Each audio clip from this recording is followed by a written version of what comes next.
1 John 3:23. And this is the commandment, singular, that we believe in the name of his Son, Jesus Christ, and love one another, just as he commanded us. Do you see how John is trying to tell you something? He's saying, when you believe in Jesus,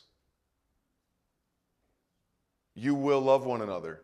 You love one another. You will love one another. God will make you love one another. Because belief will result in behavior. Because God is your God. So you can't stay the way you were. Because God loves you too much. But you might not stay the way you were either if he needs to kill you because you're being a doofus. All right? So you will change one way or the other because God loves you. And so I think that's a really important verse. John 3:23, 1 John 3:23. And this is his commandment, that we believe in the name of his Son Jesus Christ and love one another, just as he commanded us. Okay, guys, we've got some ground to make up here. Let me just make a few comments on the Ten Commandments. If you've got the likes of Peter Lightheart teaching you on the Ten Commandments, you're going to get plenty of great stuff. But let me just say a few words. First of all, where's the first commandment start? Does it start on heaven or on earth? In heaven, right? And where's the second commandment go? Earth. It's where you start making stuff. Okay, what part of your body does the first commandment have to do with? What's that? Heart or head. Okay, your insides. Okay, what's the second command have to do with? Hands. What's the third command have to do with? Your mouth. What's the fourth command have to do with? Time. Sabbath. Time. You know? Now, I'm just showing, it's like mind, mouth, hands, and then your time. So those are just kind of interesting things to notice. Then we'll talk big picture that the first four have to do with God, and then those lead into the six, which is earthly. So the first four have to do with heavenly things, so to speak, in a broad sense. And then the last six have to do with the earth. It moves from God to parents. Do you think that's intentional? What relationship on earth is most like the God-man relationship? Is parents. So as he's transitioning out of how you relate with God, he goes into how you relate with your parents, because that is the closest reflection of how you relate with God. And that's the first commandment with the promise that you'll live long in the land, So obeying your parents is in a sense like obeying God, in that God blesses when you obey him. And he does the same thing with parents, because parents are the most like him in the world. That relationship is most like God in the world. Okay? And so when the wrath of God is revealed, you see that one of the things that goes is relationships between parents and children, that they're disobedient to their parents. That's a sign that God's wrath's on a nation, when the kids are disobedient to their parents. Okay? And so these are things to consider. Okay, and let's see. Next, you've got parents which honor, which are like God. And then the next one is murder, which how is murder related to God? Because what are you killing? You're killing his image. So murder is related to God in a strong way, but a less strong way than parents. Because parents are like God, and they're his images. They have that authority like him, and they're his images. And then obliterating an image is like that. You see adultery is next. Adultery is like God in that we are in relationship with God in a marital, spiritual sort of way that we've been talking about with the test of adultery. And so that's like the next highest. And then stealing is introduced, and I talked about this earlier. What is the worst form of stealing? It's equivalent to murder if you steal this way. Stealing a man's life and enslaving him, okay? So that also is related to murder in that in stealing, you can basically murder someone when you do what the brothers did to Joseph. And it's a capital crime, okay? And then you run into lying, which lying is delivered in the form of bearing false witness. So what is the context that lying is introduced? In a courtroom where you can truly affect someone's life. And we see it with Jesus. How did Jesus get murdered? I mean, he claimed to be the Messiah, and that's what pushed it over the edge. But false witnesses. So false witnesses could lead to murder. Okay? And then lastly, it closes with covetousness, that you shall not covet. And that really kind of brings you back to the beginning of the Ten Commandments, because what does Paul call coveting? Idolatry. So, yeah, so it brings you back to the God point. So this is just a way to consider that somehow or another, every one of these commandments is related to God. Whether it's himself, or authority figures and his images like his parents, or just his images, or the relationship between him and humanity, or stealing his image, which is like killing that person, or lying in the place of a courtroom, which can really damage someone's life for a long time, or coveting, which is itself idolatry. So this is why Martin Luther will say, if you keep the first commandment, you keep all of them. Really, all you got to worry about is the first commandment. Have no other gods. And this is why when Jesus is asked, what's the greatest commandment? He'll say, love the Lord your God with all your heart, soul, and mind.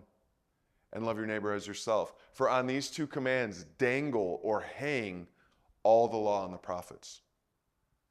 And then Paul in Romans 13 will say, you fulfill the whole law if you love your neighbor as yourself. How can Paul say that? He reduces it to one law. Because here's the thing. I can't love Netzanet if I don't love God. I can't truly love you. You might think I love you, but I'm really just manipulating you to my own advantage. Or I'm making you my idol and giving you things you shouldn't have, or not giving you things you should, to whatever. So I can't love Israel unless I love God. Not truly. So Paul says, if you love your neighbor as yourself, you've fulfilled all the commandments. Because the only way that's possible is if it's downstream from the love of God.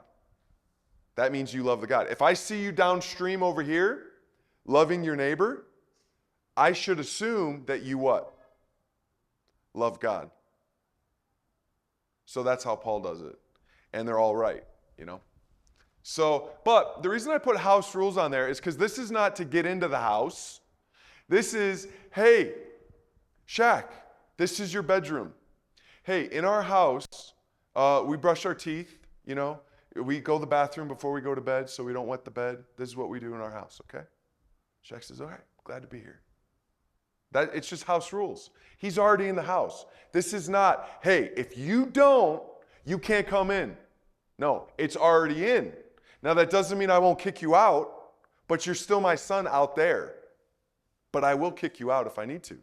That's God's house rules. So we're already children. And then we're told how to live as children. So that's the thing. that's going on here. Okay? Okay. Let's see. Uncut altar. So he's bringing them, he's making covenant, he brings them to Sinai, and he has them make an uncut altar. And this is to be stones that are not cut by a human hand. And why do you think that is?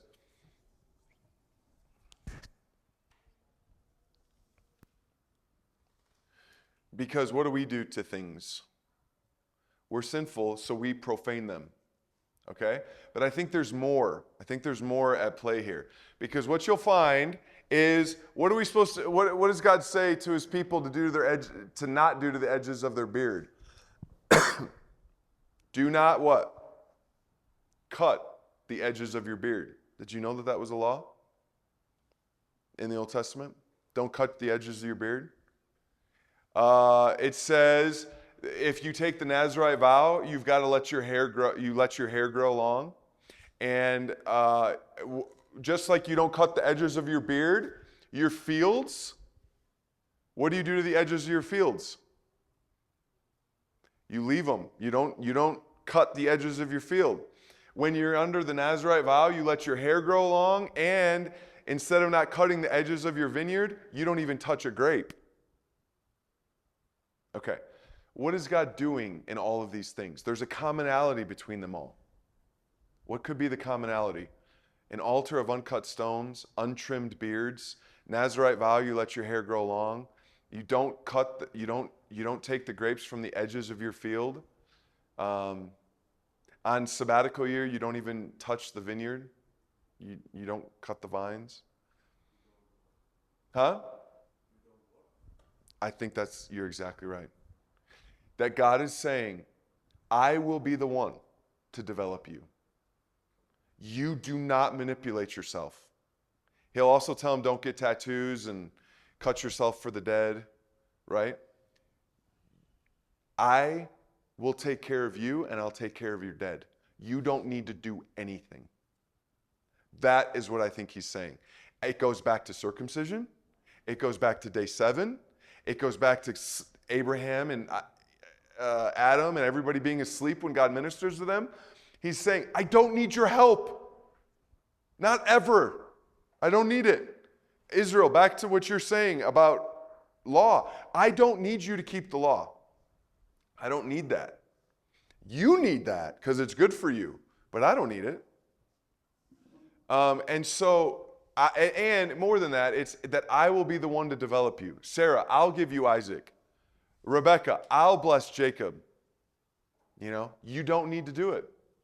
You just rely on me, and that's enough. Okay, so I think that's the point of the uncut altar. And it always stays uncut. When they go into the tabernacle, they just put bronze over the uncut stones, which is interesting. Okay, so we get into the Book of the Covenant, 21 to 23.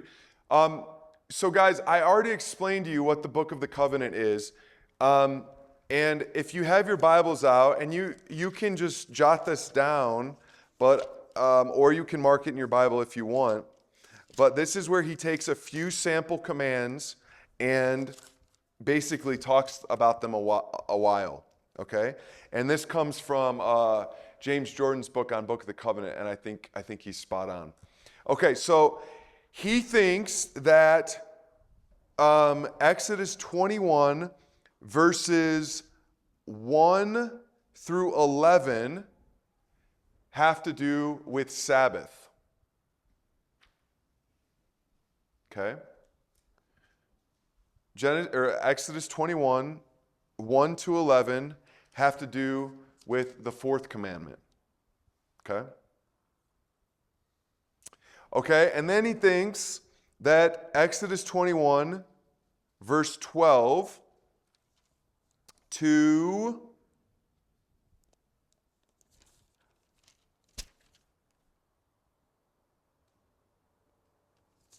hang on a second.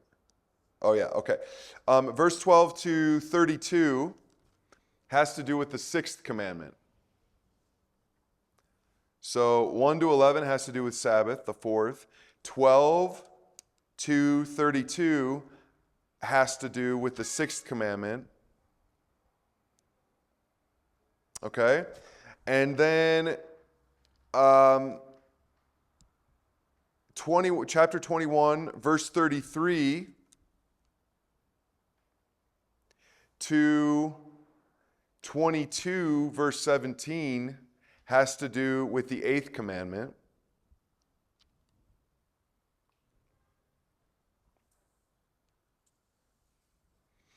And then of chapter 22, verse 18 to 31 has to do with the seventh commandment.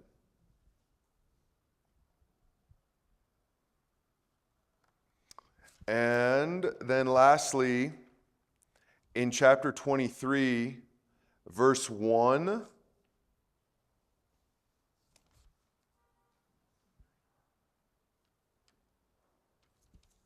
let's see.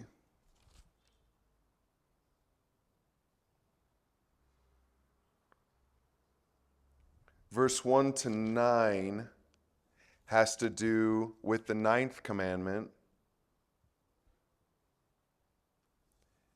And then lastly, 23:10 to 19 has to do again with Sabbath.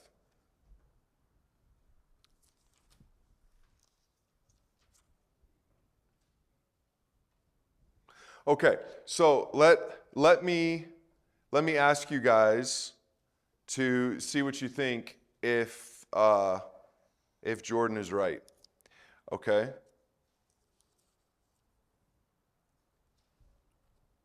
Okay.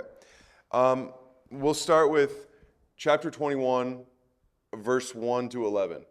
So Jordan believes this has to do with Sabbath rest and the liberation that they had, liberation to Sabbath. Okay, so listen to what it says. Now these are the rules that you shall set before them. When you buy a Hebrew slave, he shall serve 6 years, and in the 7th he shall go out free, for nothing. If he comes in single, he shall go out single. If he comes in married, then his wife shall go out with him. If his master gives him a wife, and she bears him sons or daughters, the wife and her children shall be her master's, and he shall go out alone. But if the slave plainly says, I love my master, my wife, and my children, I will go out free, then his master shall bring him to God, and he shall bring him to the door or the doorpost, and his master shall bore his ear through with an awl, and he shall be his slave forever. When a man sells his daughter as a slave, she shall not go out as the male slaves do. If she does not please her master, who has designated her for himself, then he shall let her be redeemed.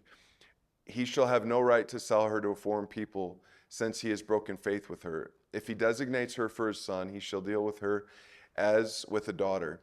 If he takes another wife to himself, he shall not diminish her food, her clothing, her marital rights. And if he does not do these things for her, she shall go out for nothing, without payment of money. Okay, so these are essentially the law being unpacked. And what we're meant to do is we're meant to look at these laws and say, what commandment do they relate to? And so I would encourage you guys to do that with this. And what you're essentially doing with this is you're dealing with Hebrew slaves. But what this is all about is not about Hebrew slaves, it's about liberating Hebrew slaves. So the idea is let's say Solomon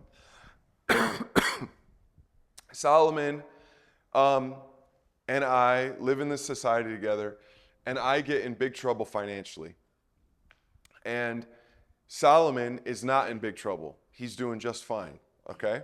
Now, if that's the case, and we all live under the same sky, it might be because I made some errors. Maybe I was lazy. Maybe I tried to bite off more than I can chew, and my crop wasn't good, and then I go bankrupt and whatever.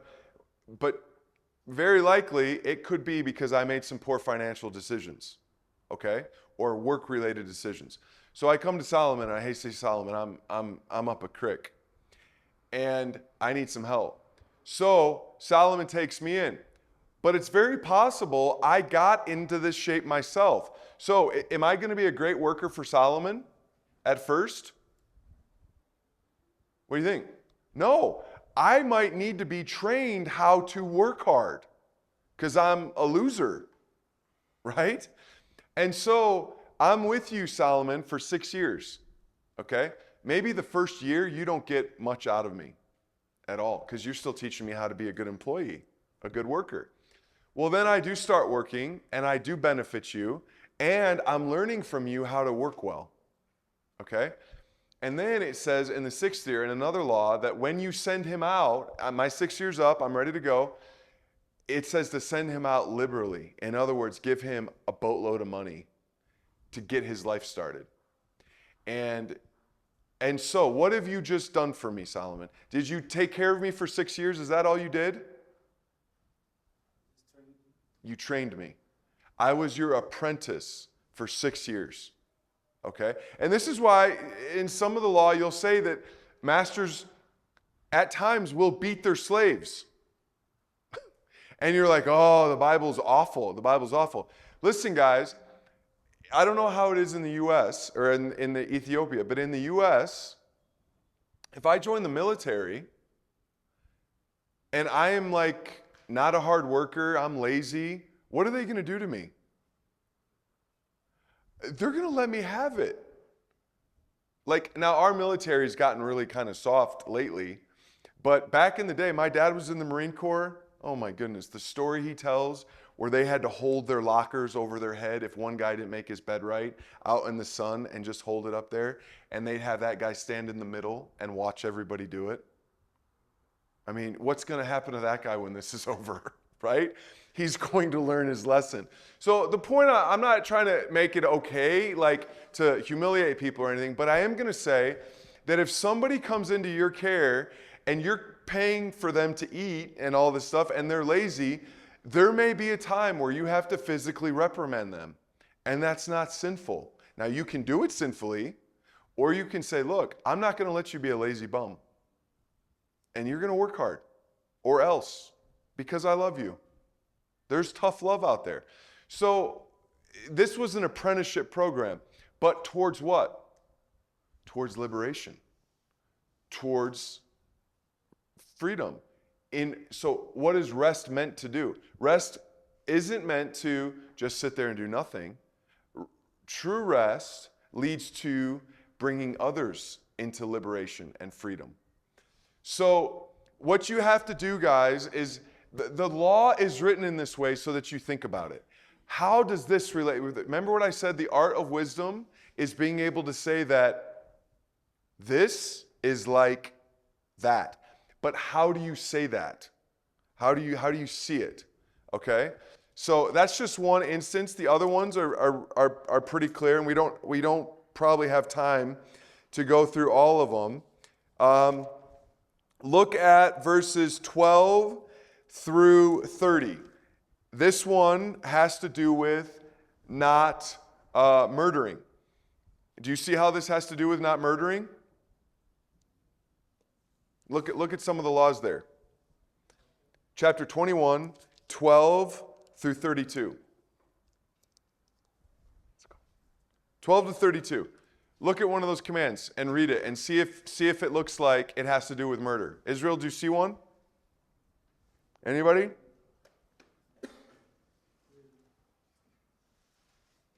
Chapter 21, 12 to 30.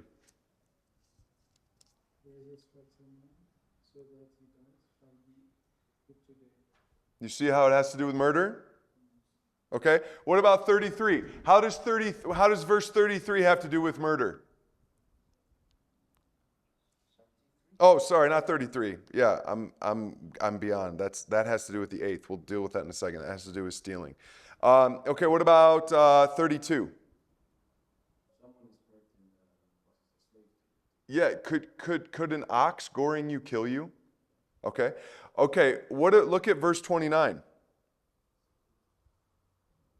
But if the ox has been accustomed to gore in the past, and its owner has been warned, but has not kept it in, or it kills a man or woman, the ox shall be stoned, and its owner shall also be put to death. You see?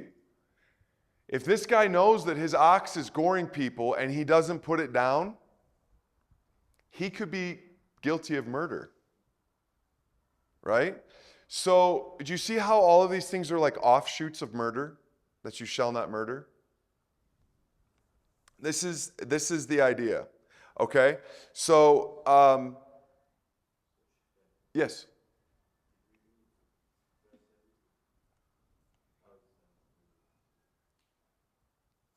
Okay.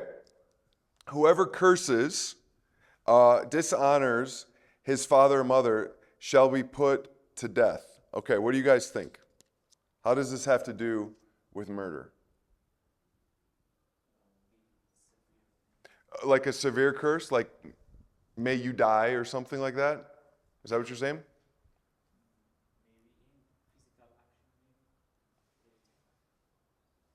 Okay. Okay, so I'm in Matthew chapter 5. This is what Jesus says. You have heard it said to those of old, you shall not murder, and whoever murders will be liable to judgment. But I say to you that everyone who is angry with his brother will be liable to judgment. Whoever insults his brother will be liable to the council, and whoever says you fool will be liable to the hell of fire. So, cursing your mom and dad is, in Jesus' sense, somehow related to murder. Do you see how he goes from murder to anger? Absolutely, Shaq, I couldn't have said it any better. That's his whole point. He's saying, none of you did what I'm trying to throw at you guys today, which is this idea of the first one's invisible, the last one's invisible, which means they all start invisibly. They all start on the inside. And I think that's Jesus' point in this, is he's saying, this is not about external observance. It has to start in the heart. And the book of covenant is doing exactly that. The book of the covenant is saying, okay, this law right here says do not lie. But I'm telling you, if you know the truth about your brother and he's in trouble and you don't say it, you're lying. You're keeping the truth back. That fits under lying. So, yeah, you look at any of these. And, you know, number 22, verse 22 of 21. When man strive together and hit a pregnant woman so that her children come out, but there is no harm, the one who hit her shall surely be fined, as the woman's husband shall impose on him, and he shall pay as the judges determine. But if there is harm, then you shall pay life for life, eye for eye, tooth for tooth, hand for hand, foot for foot, burn for burn, wound for wound, stripe for stripe. Guys, why is he telling you that? Here's why he's telling you. He's not telling you first so that when this happens, you know what to do. That's secondary. Why is he telling you that? Huh? He's telling you that so that you don't get in a fight. He's telling you that so that when me and Gemichis get into it because he was late to class this morning, and we're about to go to blows, and we're about to fight, but I see a woman standing next to me who's pregnant, and I say, okay, is this a responsible place to fight? Not that I should be fighting anyway, but is this a responsible place? Because who am I putting in jeopardy? I'm putting in jeopardy this vulnerable pregnant woman. Okay? So even with Netzanet asks if I box, and he boxes, okay? But I have a good friend that boxes back home. So we say, hey, let's box. But we're boxing in a park where people walk. Okay? Is that a wise place to do something as innocent as boxing? No, because we could jeopardize the people around us. So what this law was meant to do was to make you think about all of these commandments in relationship to all the world. That was the point of these commands. One time, so you guys, this is going to be really hard for you to relate with, okay? But people in the U.S. have dogs inside their house. Okay, do some people have them here? Do you make fun of them? No, you don't? Okay. Do any of you have dogs or parents? No? Nobody has dogs in the house here. You do? Okay. In the compound, okay. Yeah, but these are like, you pet them and yeah. So anyway, well, in the U.S., people get these dogs, pit bulls. Do you guys have pit bulls? No? Yeah? Okay. Well, anyway, pit bulls have a reputation of getting a hold of people and goring them, okay? And kids' faces have been messed up at parks and all this kind of stuff, so it's kind of a thing. It's not against the law to have a pit bull. But one time we had some family over, and all of our kids are playing around and all this stuff, and all of a sudden I hear somebody scream, "There's a dog outside!" And one of the kids opens up the door, and a pit bull runs in, which is a scary dog, okay? He's got no collar. Now, praise the Lord, he didn't attack, and I barely got him out. But let's assume it did attack, okay? What does the law say according to what we just talked about? Eye for eye, tooth for tooth, That's this law. Here's the point. That law was given so that when somebody is thinking about buying something dangerous, that could be potentially dangerous, like a gun or like a dog, like that, okay?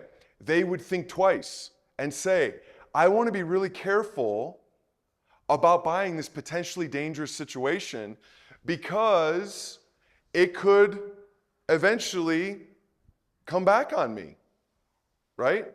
And so these laws were preventative to make you think about outside of you in relation to you. And so this is where the law touches. These were preventative. You hoped it never got to this.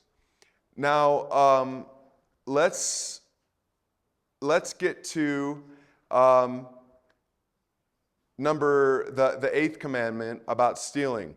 All right, that one starts in verse 33. Okay, you guys tell me how this is stealing, all right? When a man opens a pit, or when a man digs a pit and does not cover it, and an ox or a donkey falls into it, the owner of the pit shall make restitution. He shall give money to its owner, and the dead beast shall be his. Now, how is that related to stealing? How is that me stealing from Abel? I'm just a guy with a pit. It's on my property. I didn't cover it. And how is that stealing from you? Which is yours. And I just stole from you by my irresponsibility. My not thinking of you stole from you. So, like in the U.S., if somebody has like a swimming pool, there's a certain law about a fence. You got to have a fence around a swimming pool. Why? Well, because a 3-year-old might be walking away from his house and stumble into the pool, so you protect it. You put a fence around it. If you have a balcony, you put a fence on it. To protect people. You're thoughtful. You're thoughtful of people. And so, yeah, stealing can be me just saying, oh, forget about Abel. I don't really care what happens to his animals. I know mine are safe. That's not love. That's not caring, right? And so this book of covenant is an unpacking of the 10 commandments to show that if you just had these 10 commandments rightly in your heart, you tell me a situation they wouldn't apply to. That's the point. That God gives 10 words, essentially, and says, you tell me something out there that can't relate to one of these. That's kind of the idea. These all flow into all of life. So if you have my heart, which is a picture of these, pictured in these 10 words, if you have my heart, there will not be a situation that you confront that you won't know how to handle in my spirit, in my personality. That's the idea. Okay? So yeah, that's the thought. Any questions on the Book of Covenant? And I gave you the breakout of each command. If you want, just take that and say, how does this fit this? You know? Okay? That would be a good exercise to do. Okay, let's move on to, he, after this, explains that he'll go before them. This is like what we see in Eden, that he is going to, just like Leviticus 26, he's going to go before them and send the early rains and all that kind of stuff, and the late rains, and take care of them. Before we jump on, I want to comment on a law that's really important halfway through 23, okay? All right. So let's look at 23, 10 to 19, and let's ask about that, okay? For 6 years you shall sow your land and gather in its field, but the 7th year you shall let it rest and lie fallow, and the poor of your people may eat what you leave, and the beasts of the field may eat. You shall do likewise with your vineyard and with your olive orchard. 6 days you shall do your work, but on the 7th day you shall rest, that your ox and your donkey may have rest, and the son of your servant woman and the alien may be refreshed. Pay attention to all that I have said to you, and make no mention of the names of other gods, nor let it be heard on your lips. This, guys, I'm saying all has to do with Sabbath somehow, okay? 3 times in the year you shall keep a feast to me. You shall keep the feast of unleavened bread as I commanded you. You shall eat unleavened bread for 7 days at the appointed time of the month of Abib. For in it you came out of Egypt. None shall appear before me empty-handed. You shall keep the feast of harvest, of the first fruits of your labor, of what you sow in the field. You shall keep the feast of ingathering at the end of the year, when you gather in from the field the fruit of your labor. 3 times a year shall all your males appear before the Lord your God. You shall not offer the blood of my sacrifice with anything leavened, or let fat of my feast remain until morning. The best of the first fruits of your ground you shall bring into the house of the Lord your God. You shall not boil a young goat in its mother's milk. What in the world does this have to do with Sabbath? And Abel, your response is exactly God's response. Because he essentially gives you this clump and he goes, all right, go figure it out. You tell me what this has to do with all the feasts and all these weird commands put in. Okay, I specifically want to focus on boiling a kid in its mother's milk. What does boiling the kid in his mother's milk have to do with the feasts of Israel? He does this on purpose because he wants to talk to you, because he wants you to meditate on him. So he puts these things in juxtaposition to make you be like, what does that have to do with this? Remember, the art of wisdom is the ability to say this is like that. So how is boiling a kid in its mother's milk like the feasts of Israel?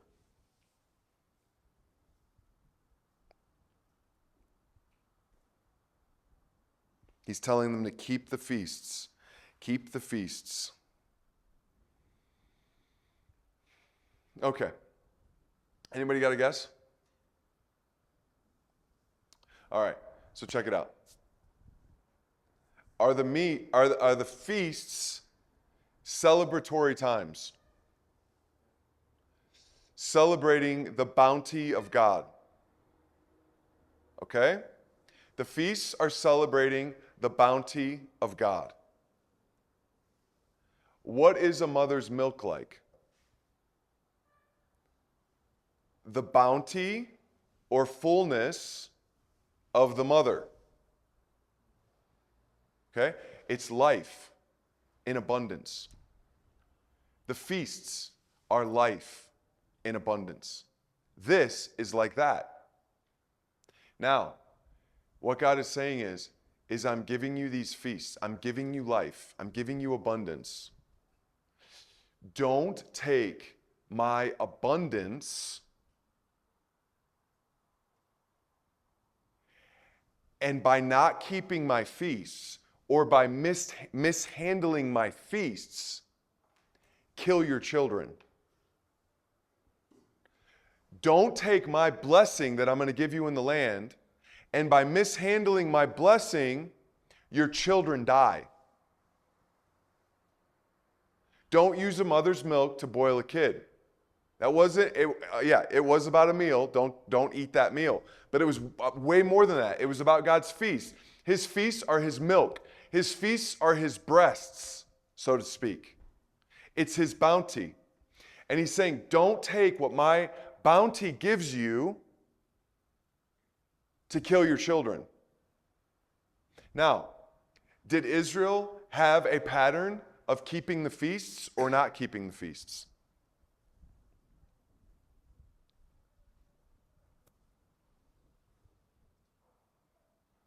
What do you guys think?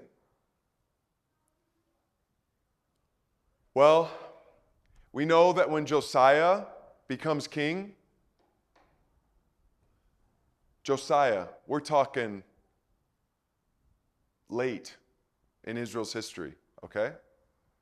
He discovers the book of law, and he sees that Israel has not kept Passover from the days of Joshua.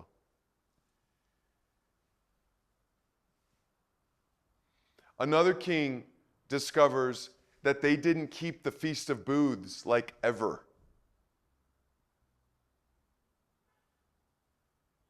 So, guess what ends up happening? They go in captivity. They didn't keep the Sabbath year. They didn't keep any of their feasts, hardly. Okay? So they end up going in captivity. And guess what the moms do when they go into captivity?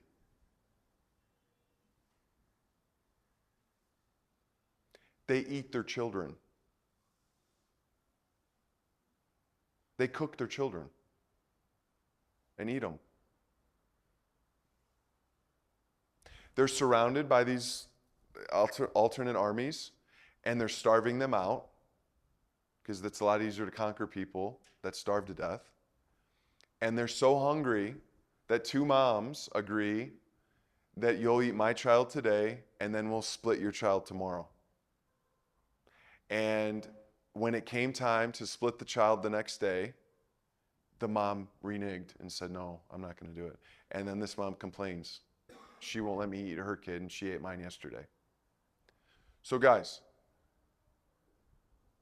because you mishandle the sustenance of the Lord, the milk of the Lord, the abundance of the Lord, by not keeping his feasts, you kill your kids. So if you don't handle worship right, you make the next generation suffer. Guys, a sad thing at the church is I've been there 22 years.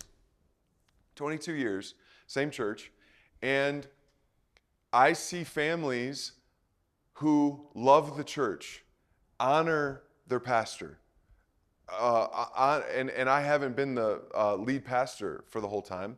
And so I've seen that, and then I've seen other families that churches can be kind of take it or leave it. They don't honor the pastor. It's, whatever. And I see the result in their kids. Those who have a very high view of God and the church and enjoy it and love it and can't wait to be there end up having kids who do the same. But those who have a lesser view of the church, lesser view of God, lesser view of the authority in the church, their kids end up not staying in church. So don't let the goodness of God kill your kids by you mishandling that goodness. Okay? So Did you see, and by the way, this is a huge command. Don't boil a kid in its mother's milk. It's said 3 times in the Torah. What's that? Deuteronomy? Yeah. Okay, so that's just another one that has to do with the Sabbath feasts, and you can mishandle the Sabbath feasts, okay? All right, Exodus 24. And so what ends up happening now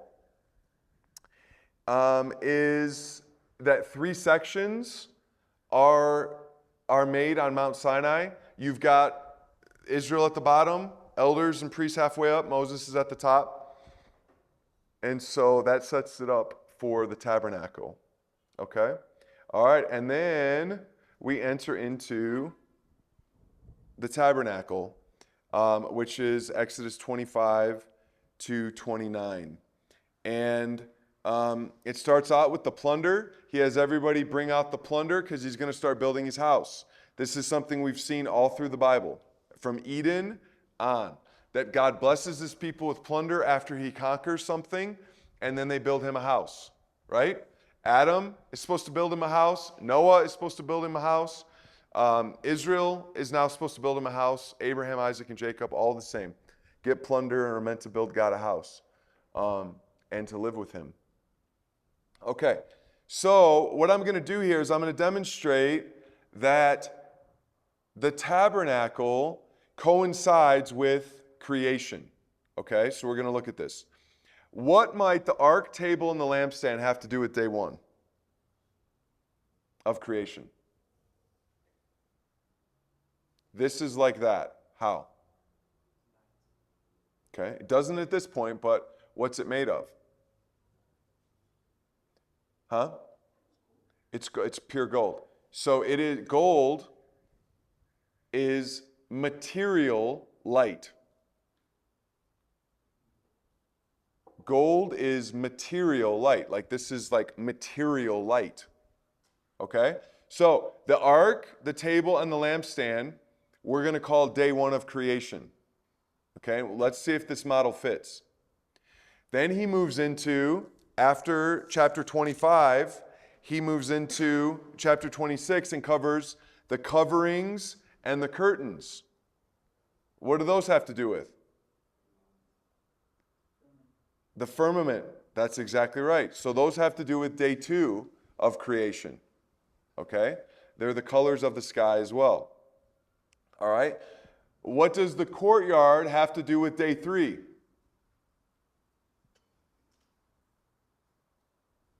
What happens on day 3? Land and vegetation. Okay? The courtyard, does that have anything to do with it? All right, so one of the things we're going to find, guys, let me show you here. Whoa, boy. I hope I didn't mess something up there. Okay, so let's do this real fast.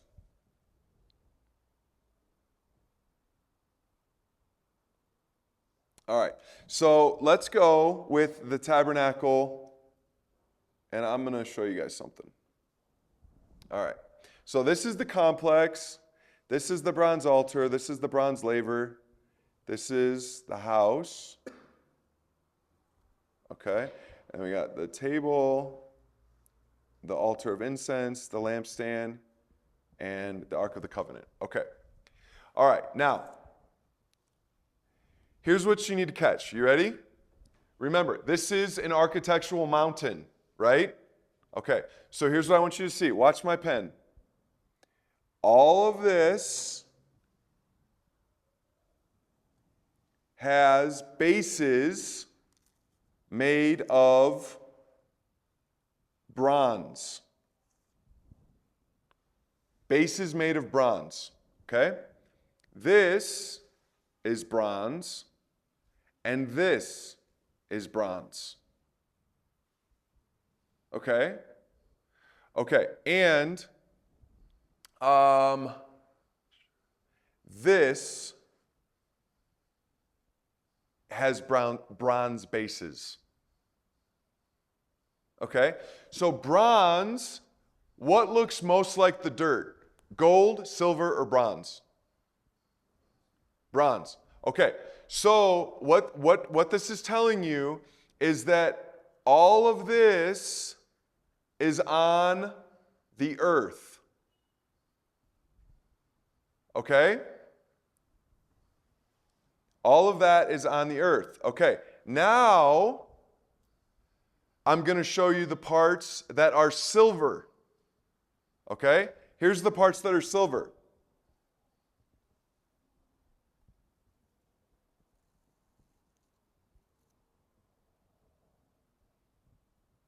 The top of this.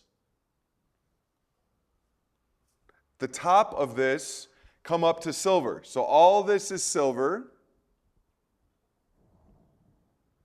And then all of these bases in here are silver. Okay? So what's most like the sky? Gold, silver, or bronze? What would you say? If you had to pick a shade, silver. Okay. And then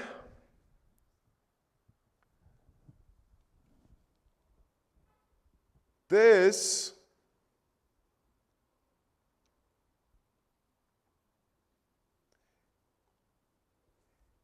and inside here, these walls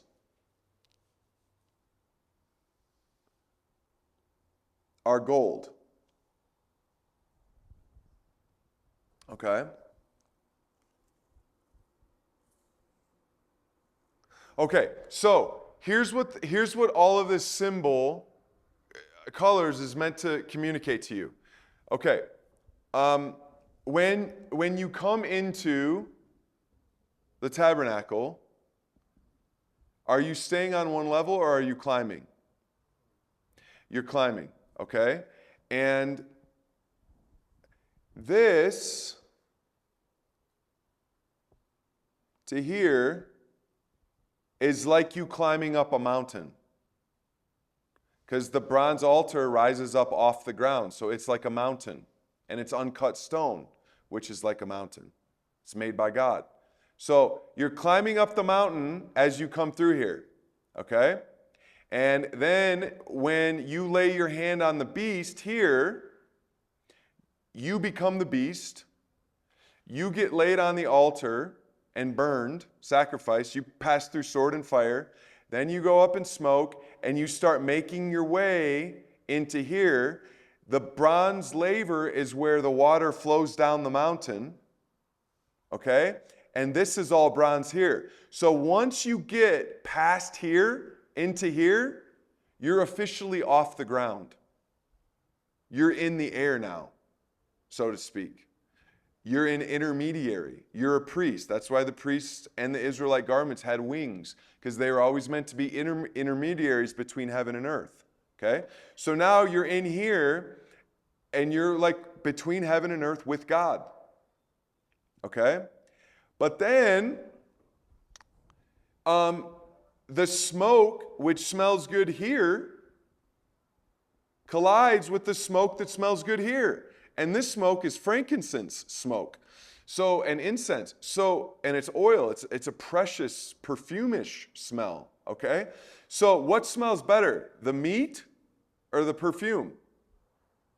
The perfume. So, you turn from being this meat, that's this smoke, and you become a sweet smell, a sweet savor to the Lord, and you do that when you pray. And this makes its way into the Ark of the Covenant room, because remember, the priest carries coals from here, in here on the Day of Atonement. Okay, so what the tabernacle is doing is, you're constantly rising. You're going up. So it goes from bronze to silver to gold. You go from the earth to the sky to the heavens. Okay, so back to this, we've got creation plunder, ark, lampstand, all right? Coverings, the curtains, so you're climbing. Oh, and by the way, the curtains around the courtyard were what color? White. They were white around the courtyard, except for the entrance. And the entrance is blue, which corresponds to where you're headed, which is into the holy place. And we'll talk about that in a second, okay? So you got the courtyards, day 3. Then you've got lampstand oil, okay? And guys, you can see all this in your Bibles as you're going through. It'll say oil for the lamp and all that sort of stuff. So if you want to jot that note down. But, okay, so now you get into the lampstand oil, and that's day 4. How is lampstand oil day 4 of creation?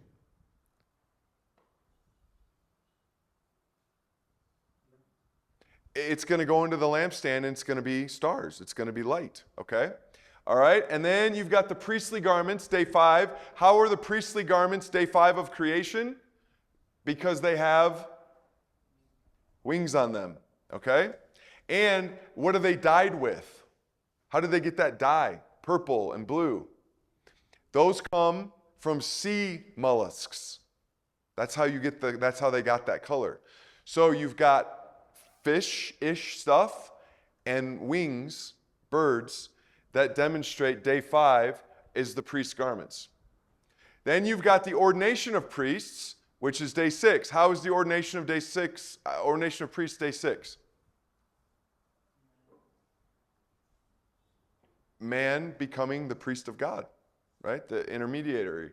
And then it goes into Sabbath rest, and that is in let's see, consecration of priests. The Sabbath rest is when they get consecrated. That starts in 2935, and they get consecrated over a period of 7 days. Okay? Okay. All right. Now, do you know how the days of creation had 2 cycles, 1 through 3 and then 4 through 6? You with me on that? Okay. This does the same thing, except it does it slightly different. Instead of having 1 through 3 and 4 through 6, it has 1 through 7 and then 1 through 7. So it has 2 creation weeks, and you'll see this here. So it starts the next creation week starting in day 1, which is the altar of incense. It's also made of pure gold, so it's like the glory. That's in chapter 30. Then it goes to the census silver tax, where everybody pays silver. So we are like silver people. We are intermediary people. We're suspended in between heaven and earth. And then it has the bronze basin of day 3, and that's the land, right? Because bronze, when you think bronze, think land. And guys, by the way, Jesus in Revelation, when he's described, I think it describes his feet as bronze, like bronze. And feet stand on the ground. Bronze looks most like the ground. Okay? And then you've got anointing oil on day 4, which is like the luminaries. And then you've got Oholiab and Bezalel, which are like Adam. They're the one that are going to make God's house. So when you put all this together, and then it finishes with Sabbath. It finishes with one more Sabbath in 31 verse 12. Okay? Oh, and guys, by the way, I messed up day 5. It's not intense, it's incense. Okay? How is incense like day 5? It goes up in the air and it's cloudy, right? It's like a white cloud. Okay? So put all together, it looks like this. And this will be in the notes that I give you. Okay? Put all together, you've got day 1 is all this stuff made out of pure gold. It's the glory. The firmament is the tent coverings, the curtains, the atonement silver. Day 3 is land and seas. You got the bronze altar, the courtyard with bronze bases, and the bronze laver. Day 4 is the luminaries. You got the lampstand and the anointing oil. Day 5 is birds and fish. You've got priestly garments and incense. Day 6, you got land animals, humanity, ordination of priests, spirit-filled builders. Day 7, rest, is Sabbath tent and Sabbath. So the priests are ordained over a 7-day period. That's the Sabbath tent. Okay? All right. Now, so, remember what I told you? Every time God establishes rest, what do his people do? They fall. And that's exactly what happens. Okay? God establishes rest for his people all the time. The moment rest is established, they fall. And we'll see that in Leviticus 2. So Israel's fall, how is it like Adam and Eve? He's making covenant like he made covenant with Adam and Eve. God is apart. He's up on Sinai like he wasn't in the garden. There's a bestial temptation. There's a fast track that's offered. They want God and they want him now. Even though God's up on top, making them, think about this, guys. The bronze or the golden calf, isn't that a lot like the Ark of the Covenant? They were probably about the same size. And God is telling Moses how to make the Ark of Covenant, which will be a sign of his presence. And instead, they make a golden calf to be a sign of his presence. So listen, anytime you're tempted to sin to make something your way, just trust that God's making it already and he's making it a better way. That's true. You can take it to the bank. So never fast forward God's plan. He's doing it better than you can possibly imagine. Okay? So they experience a loss of glory when they take off their jewelry. They have a meal just like Adam and Eve ate. Aaron blames the people like Adam and Eve blame each other and God. There's a promise to crush. Man is replaced by one brandishing a sword, just like the cherubim had sword. Levi picks up a sword and kills. God was preparing in both situations to do something great. You've got a brother killing a brother. You got a brother killing a brother, like Cain killed Abel. And then I already mentioned Numbers 5 playing out here, and they becoming stiff-necked, like you become what you worship. Okay, so here, Moses goes into, okay. Yeah, I included this. All right, so before we get into Moses' response, let me talk about the tabernacle here just for a second. Okay. Remember I was telling you about the tabernacle has multivalent images? Okay. So I told you guys that the tabernacle is like the Ark of Covenant, which has a main body, a cover, and the cherubim.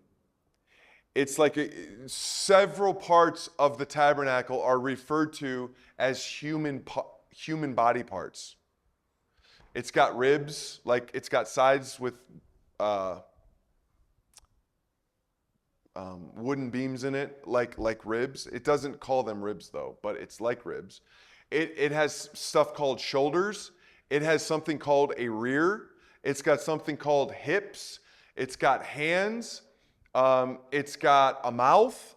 There's all kinds of body parts so that the temple is like a body that needs to come to life, which is a lot like Jesus, who is the tabernacle. Does that make sense? So it's a humaniform building. It's like a home. It's got a kitchen out in the courtyard. It's got a living space in the holy place, and it's got private in the Holy of Holies. It's like a mountain with a base, a midway, and a summit. It's like a body politic. God builds his city around it. You've got tribes, then you've got Levites directly around the tabernacle, and then you've got God. You've got earth. It's like a outer world, Eden, and the sanctuary, like we talked about. Or I should say the garden there instead of Eden. You'll see it's like the biosphere where you've got sea, land, and sky. The courtyard's like the sea. The land's like the holy place, and the sky's like the Holy of Holies. It's like the cosmos, heaven, earth, and sky. It's like the highest heavens, heaven and the earth. And then there's 3 levels to heaven. So there's all of these ways to understand the tabernacle that you'll see throughout the Bible, and they all have a purpose. It represents all of these types of things. Okay?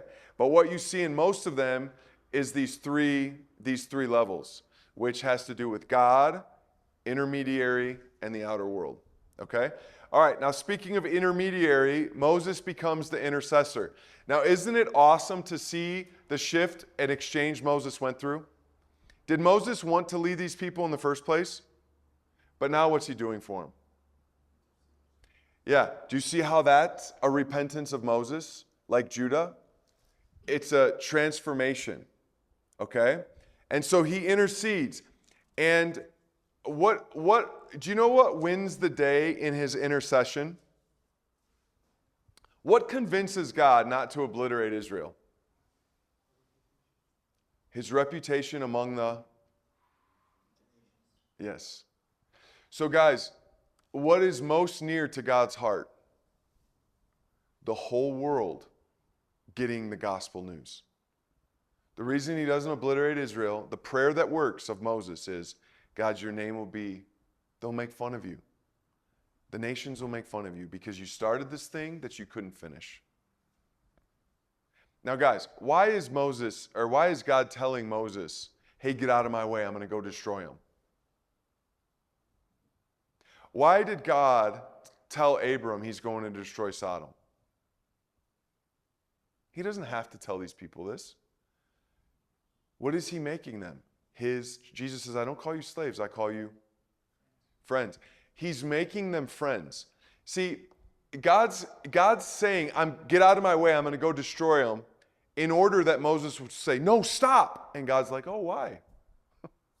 Because he wants that dialogue, because he wants Moses' heart to be like his heart.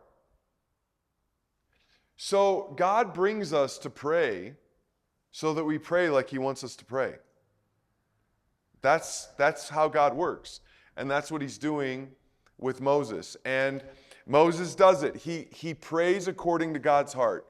He prays that God would resurrect his name and keep his name high in the world. And God says, yes, I'll do it.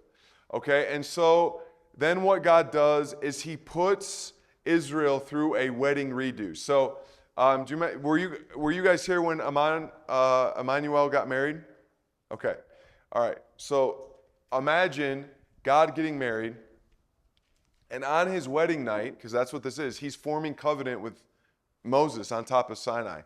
Imagine that on his wedding night, he comes home and his wife's sleeping with another man on his wedding night. That's what Israel did with God. Okay? So, Moses begs God not to obliterate them. He says, okay, I won't, for the sake of the nations. So then you know what he does? He has them go through a whole ritual again. In other words, like having call everybody back to the wedding, groomsmen, the pastor, everybody comes back to the wedding to do it all over again. That's what God essentially does. He goes through the whole thing again. From when they left Egypt, all of these things happened, and now he reminds them of all of these things happened. So this is just him saying, okay, you want to get married again? Let's get married again, and we'll go through all the same stuff.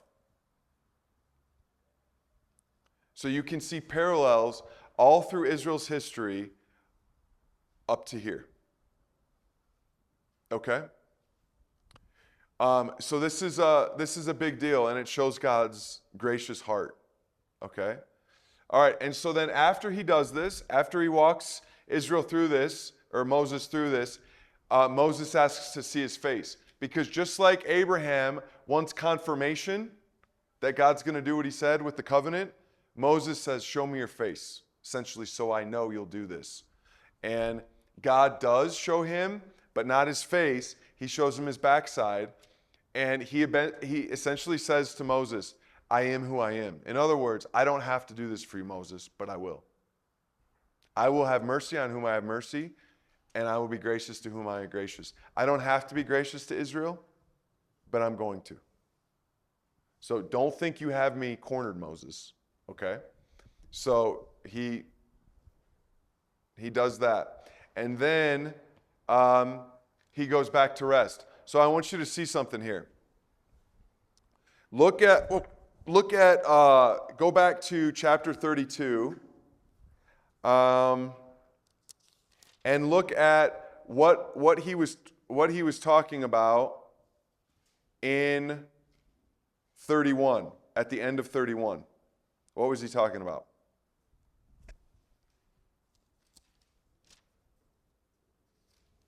Right before the golden calf. Chapter 31, verse 12 to 18. What was he talking about? Okay, so he's talking about the Sabbath. What is the Sabbath? Rest. Okay. And then you have the golden calf incident.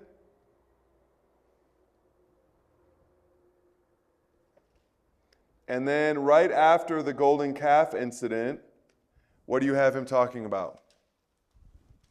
Right after. It ends when the covenant is restored. That comes to an end at the end of chapter 34. Now they're restored, and then what does he start talking about again? It starts in 35. Huh? Sabbath. And what is Sabbath? Rest. Do you see what happened? Look at what the narrator's trying to tell you. What did Israel leave with the golden calf? They left rest. They started trying to do it themselves. And that was forsaking rest. You see that? So that's what's taking place here. They're leaving rest. Okay, and then we start with God moves down into the tabernacle. Up until this point, let me go back here and show you this. Okay, so look at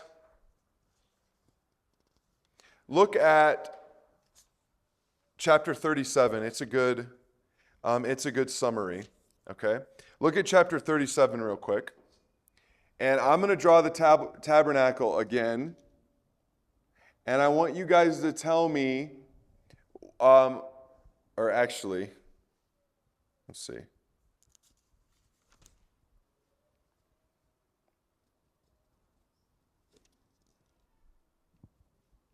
Okay, let me undo that. Okay, all right, look at 37 and tell me what to draw first when you look at the headings, okay? What's first? 37:1. Look at the headings. Ark. Start with the ark. Okay, what's next? What's that? The table. Okay, what's next? Okay, so do you see how this works? And this is the pretty much the general trajectory of the tabernacle. Is it moving outside to in or inside to out? Yes. You will find a consistent movement from the most holy place out into the world. And this is another example I'd give you that the Old Testament has always been missional. The Old Testament is always going out into the outer world.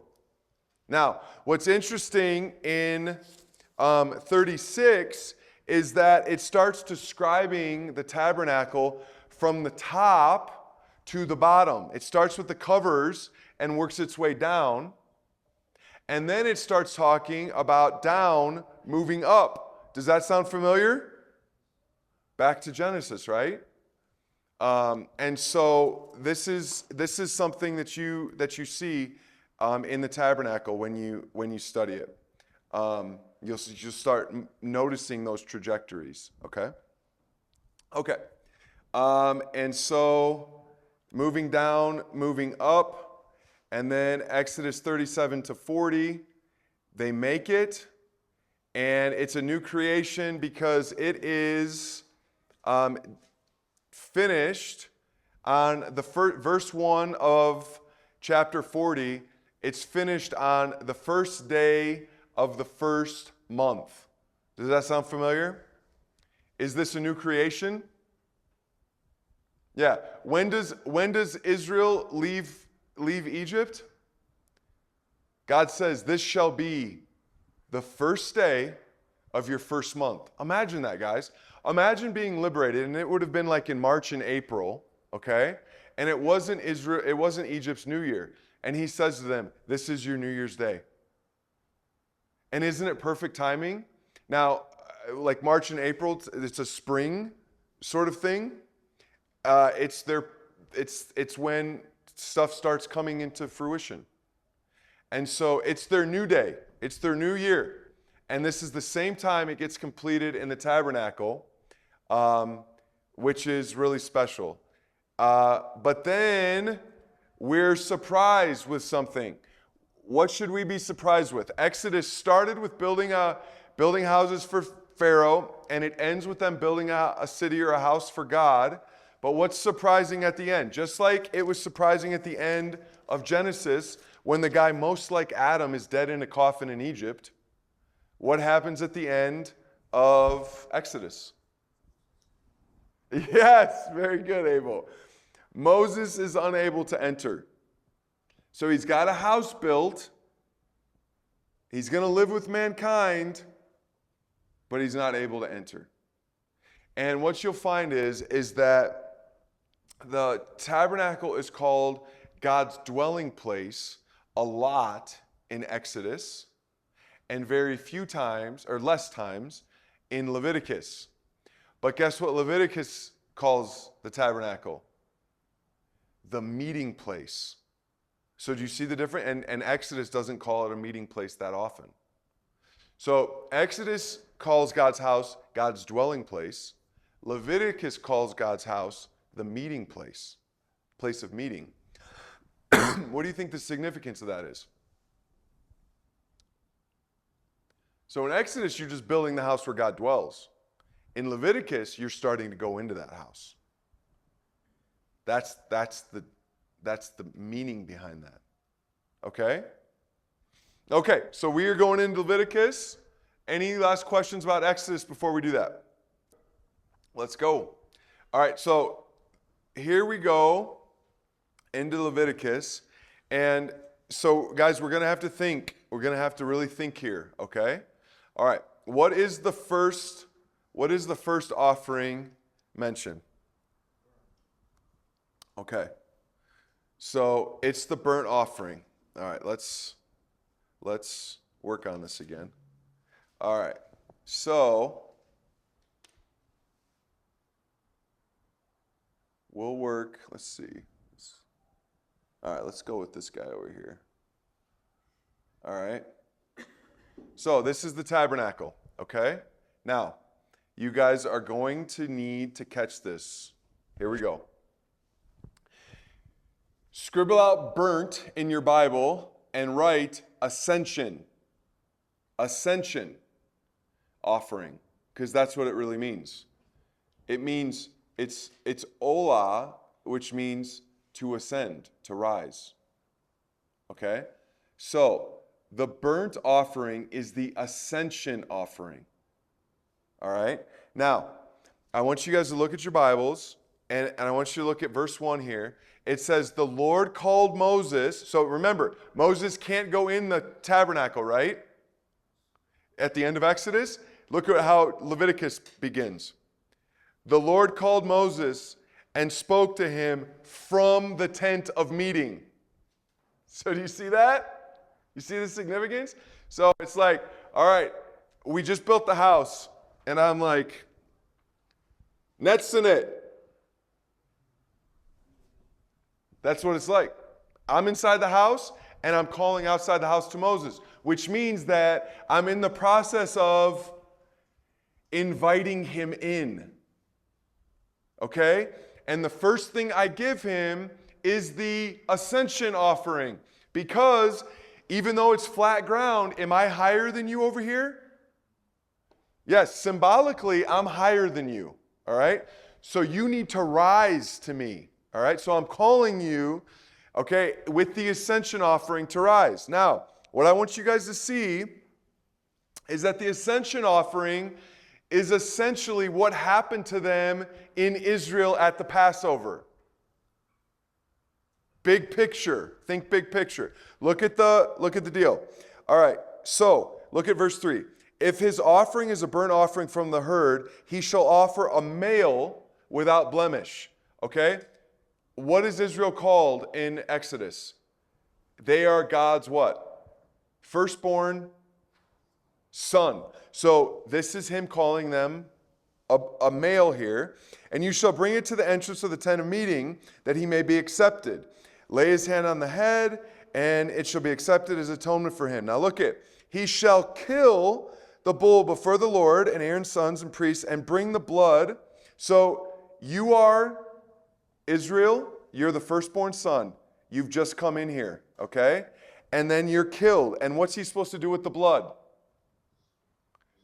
Throw it against the sides of the altar that is at the entrance of the tent. So blood gets put on the sides of the altar, which is by the entrance of the tent. What does that sound like? Passover, you putting it on the door frame, okay? Then you're to take all of its insides out and wash them with water. What does that sound like, what Israel went through?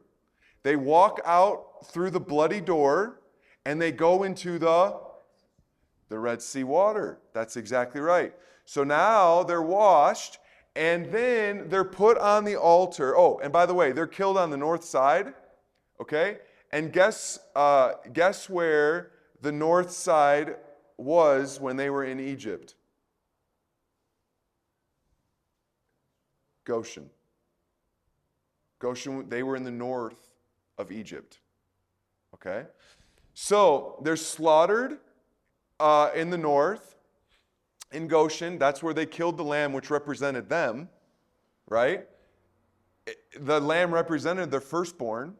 It was in place of him. So they put the blood on the altar. They get washed. Their insides get washed, which is also the point that we've been making with the Ten Commandments. What really needs cleaned? Your external behavior or your insides? Your insides need changed, okay? And then the ashes, as you get burned, the ashes get put on the east, which is like the east of Eden. So you die, and now you're remade, okay? And then they become a pleasing aroma to the Lord. Where's the Lord next in it? He's inside the tent. So you just came up here. Okay? So now we're inside the tent. And what's inside the tent? The table. What's on top of the table? The bread. Look at the next offering. What's the next offering? The grain offering. It's the bread offering. Okay? But it's not just the grain offering. What goes on the grain offering? Oil. Is there any other oil in the holy place? Do we have oil in here? We've got bread. We got grain. Where's oil? Okay, we got oil over here. Okay, what else you put on that grain offering? You put something else on there. You put frankincense. Is there frankincense in the holy place? Where? The incense. So do you see what's happened, you guys? In the ascension offering, you go through the Red Sea experience. Oh, and by the way, I forgot. What do you get burned on? Was there any sort of thing that was like a mountain with fire? Sinai. Okay. So you get killed. You get killed in Goshen. The blood gets put on the doors, on the sides of the altar. You get washed in the Red Sea, and then you get burned on top of Sinai. The ascension offering was their experience leaving Egypt. Okay? Now they turn to smoke and they make it into God's house. They're in God's house now. And when they're in God's house, they have bread, they have oil, and they have frankincense. And so the grain offering summarizes the holy place. Okay? And then you get to the next offering, which is the peace offering. And the peace offering represents the highest form of fellowship with God. The peace offering is God's favorite offering. That's what he loves, okay? So, if there's anything to get into true fellowship with God, it's the peace offering. Okay? And I want you to look with the peace offering. Look at verse 5. Then Aaron's son shall burn it. That's the peace offering. Verse 5 of chapter 3. Then Aaron's son shall burn it on the altar on top of the burnt offering. What does the burnt offering mean? Ascend. So why would you put your peace offering on top of the ascension offering? Because the ascension offering goes up. You guys have been riding the elevator this week? The elevator is the ascension offering. So you put your peace offering inside on top of the ascension offering, and then where does your peace offering go? It gets elevated up into God's house. Okay? So that's the symbolism anyway. And just a couple things to add, that every offering always had salt on it. The terms of the covenant. It represents the covenant, that you're to be a distinct people. Salt even has sort of a fiery taste, doesn't it? It's like a little bit of a burn in your mouth. So it's like fire. It's like material fire. And so it goes up, and then it says all fat is the Lord's. So now, where are you at in Leviticus? Physically, symbolically, where are you at? Outside God's house or inside? Are you doing good with God, or are you doing bad with God? You're doing good. You just came out of Egypt, and you've come up into God's place. Now you're in the holy place with bread, frankincense, and oil. And now you're having peace fellowship meals with God. So you guys are like doing great. You're having an awesome time. But the question that Leviticus turns to now is, what if you sin? What if you sin in God's house? What then? That's the next question it answers. And it starts with the sin offering. But what kind of sin is this? Is this a bad sin or a not bad sin? An unintentional sin. You guys are kind of like, what's not a bad sin? Well, the best kind of sin is, I'm so sorry, I didn't even know I did it. Right? An unintentional sin. So he starts with the least intentional sins, and that's the sin offering. But as you start working through the sin offering, you find that it gets more severe. So he's still talking about the sin offering in chapter 5. And look at chapter 5, verse 1.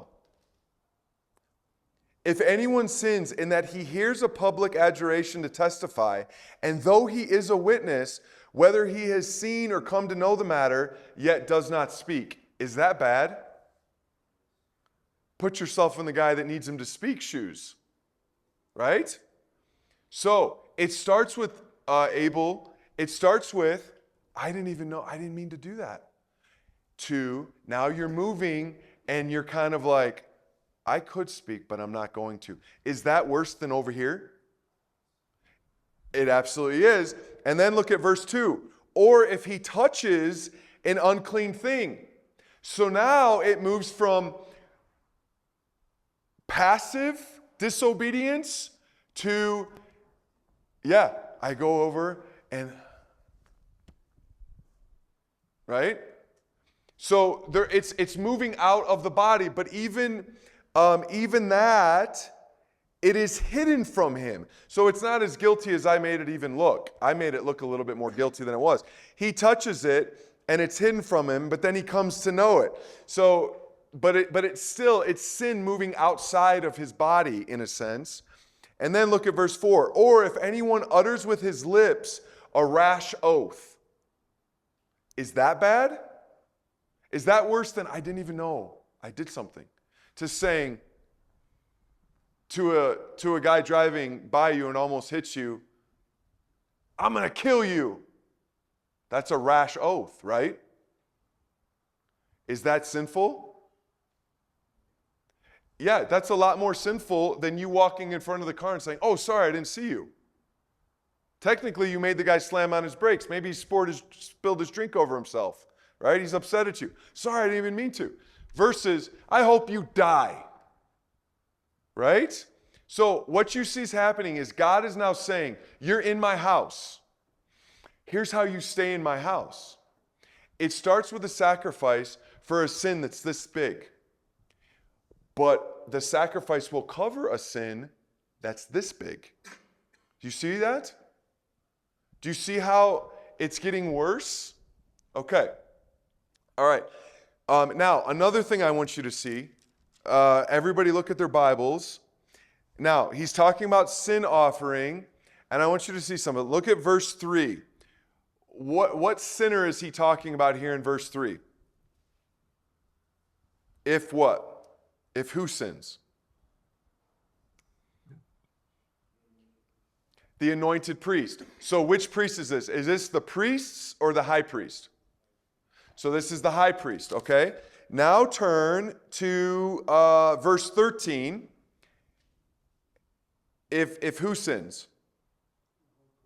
The whole congregation. Okay, now turn to verse 22. If who sins?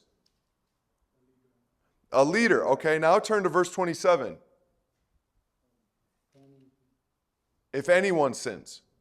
Okay, so do you see that? It goes from the anointed priest to the whole congregation to a leader to a commoner. Okay, now I want you to look at something. If it's the anointed priest that sins, where does he sprinkle the blood? Read verse 6 and 7. It's the anointed priest. Where does he sprinkle the blood? 7 times. Verse 6 and 7 of chapter 3. Huh? In front of the veil, but what else? The horns of the altar. Which altar? There's 2 altars with horns. The frankincense. Okay, so look at, guys, check it out. This is where the priests, the anointed priests, brings blood in from his sacrifice. He brings it there. Okay, now where does the whole congregation bring it? Look at chapter 17 and 18. Where do they bring it?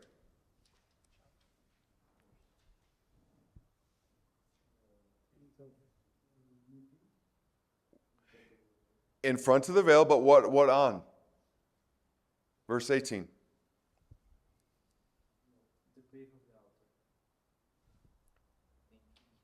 The horns of the altar that is in the intent of the meeting before the Lord.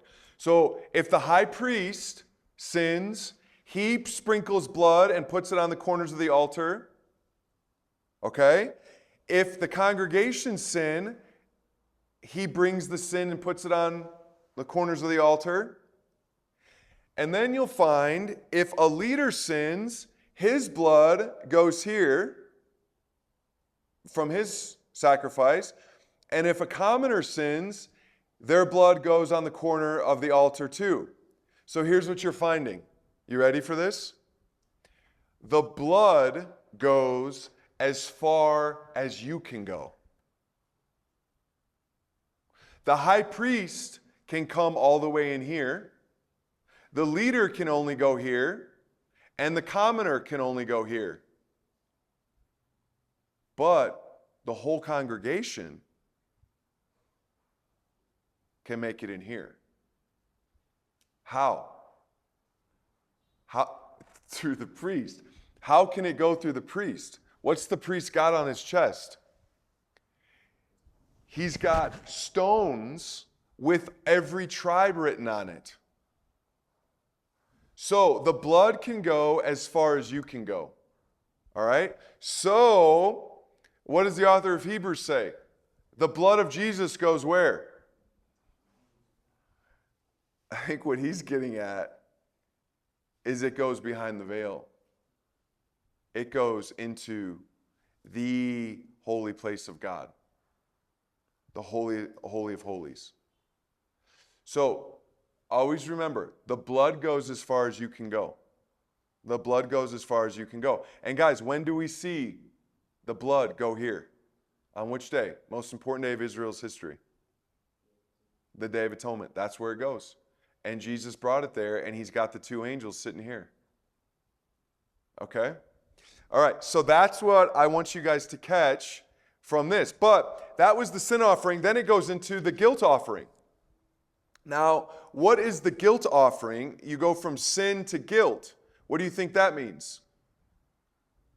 What kind of stuff do you do with the guilt offering? Look at verse 17. Okay, if anyone sins doing any of the things by the Lord's commandment ought not to be done, though he did not know it, he realizes his guilt, he shall bear it. It is a guilt offering, okay?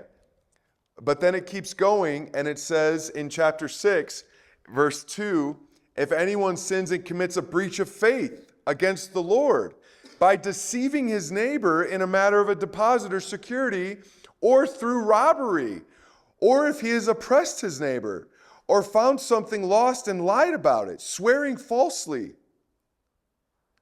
Is that really bad? That's the baddest we've had yet. Okay? So this is the idea.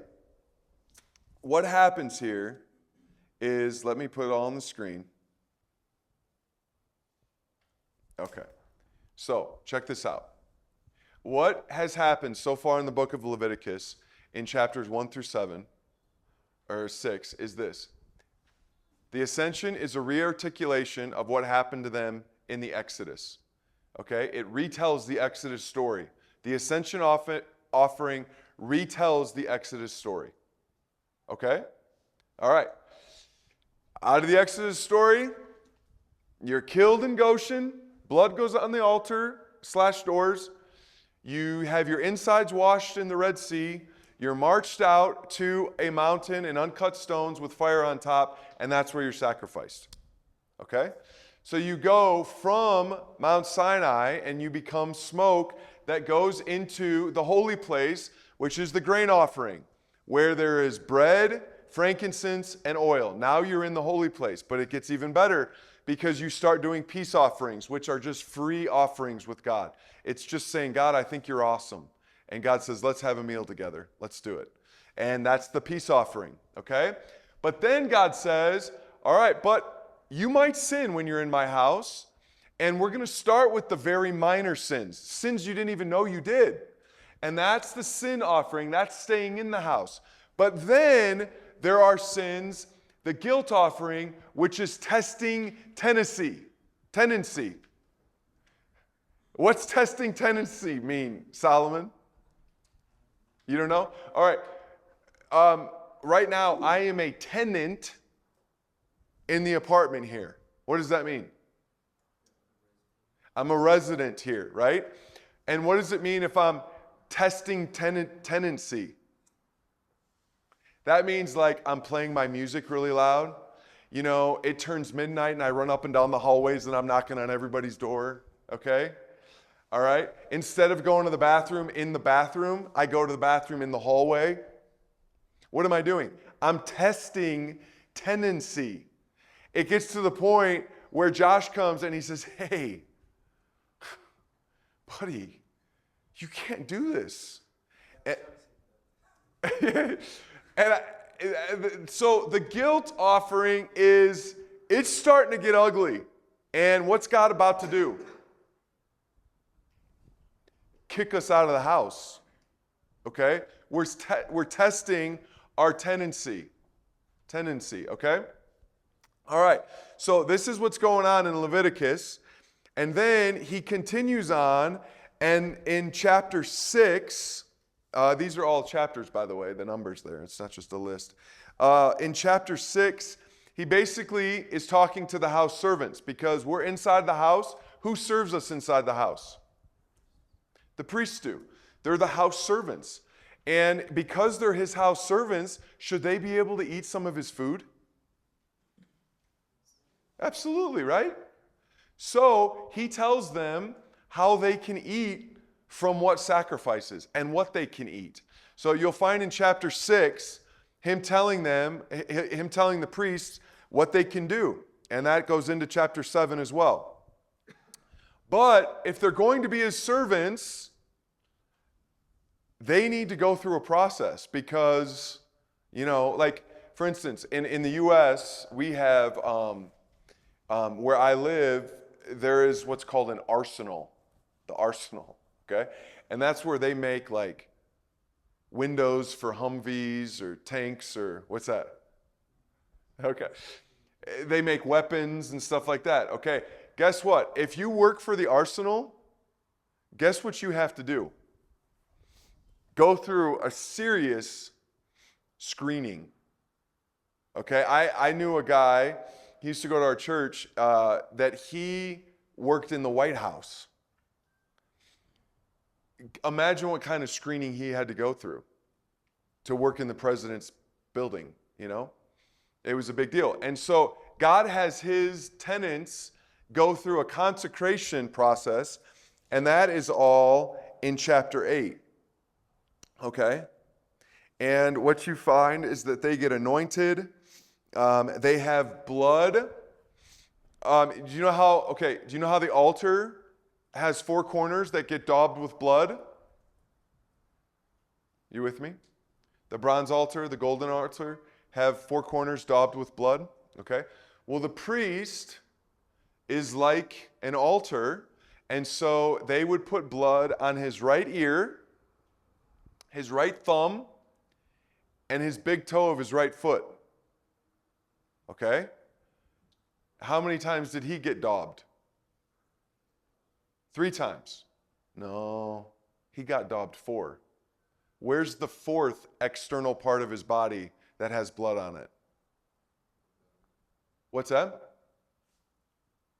Well, that's what it's supposed to represent, but where was it represented on him when he was 8 days old? Of all people, you should answer that, Kevin Cheese. As much a big a deal, right? Yeah. All right. So, yeah, his 4th corner is when he got circumcised. So he does have blood on 4 corners.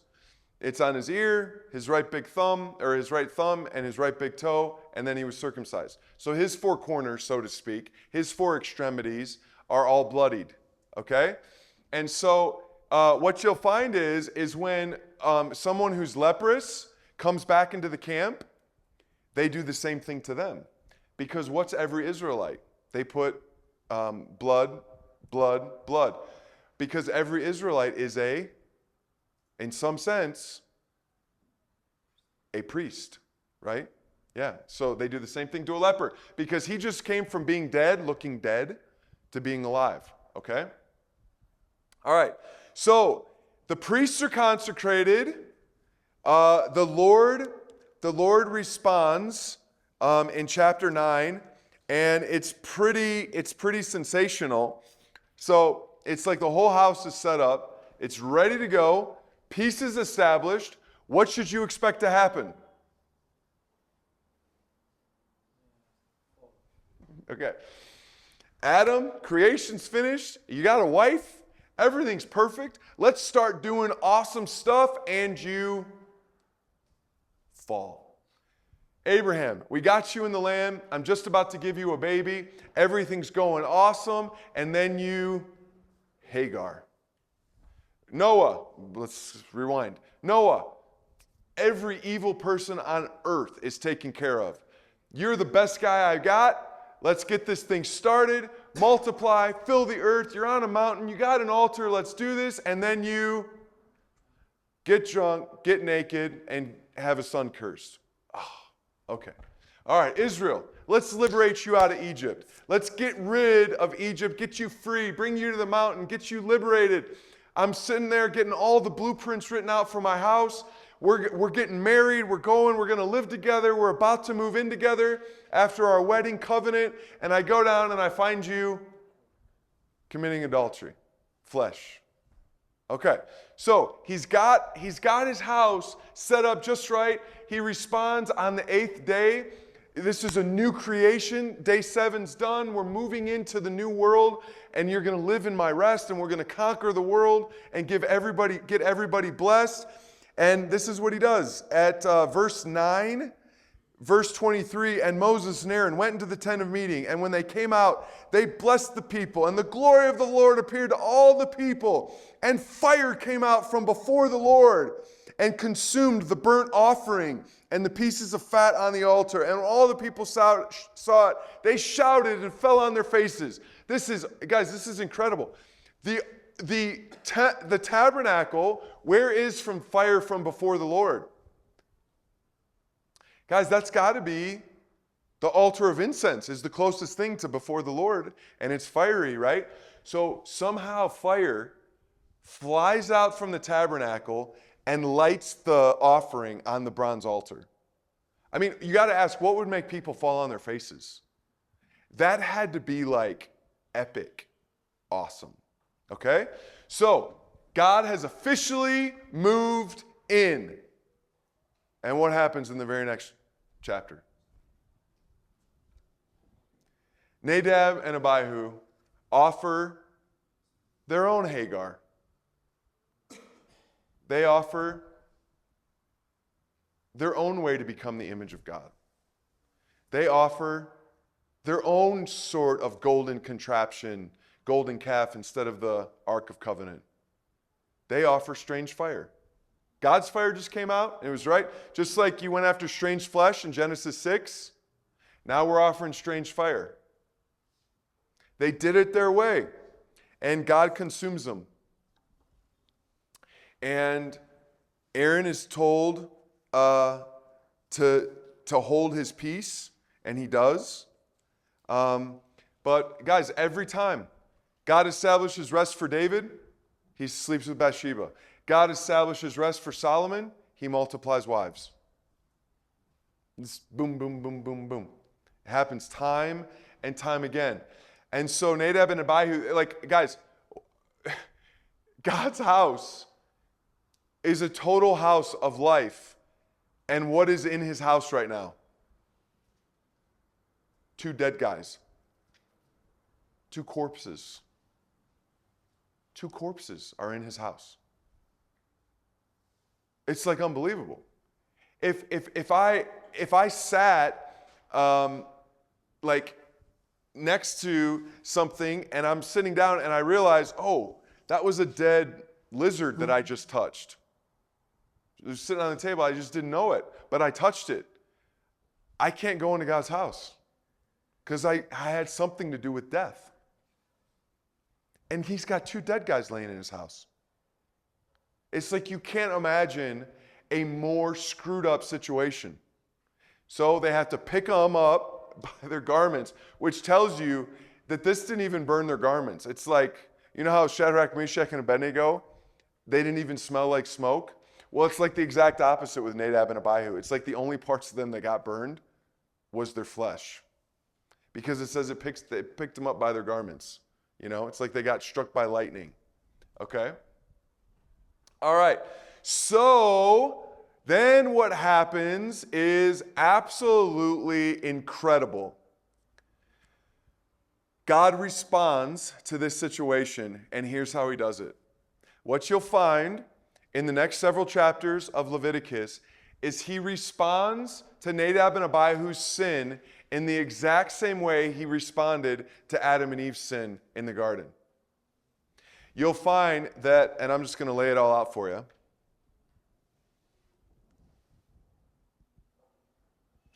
Okay.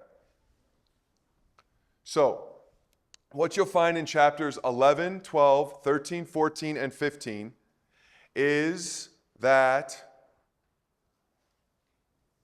he responds to the serpent concept, dust and death.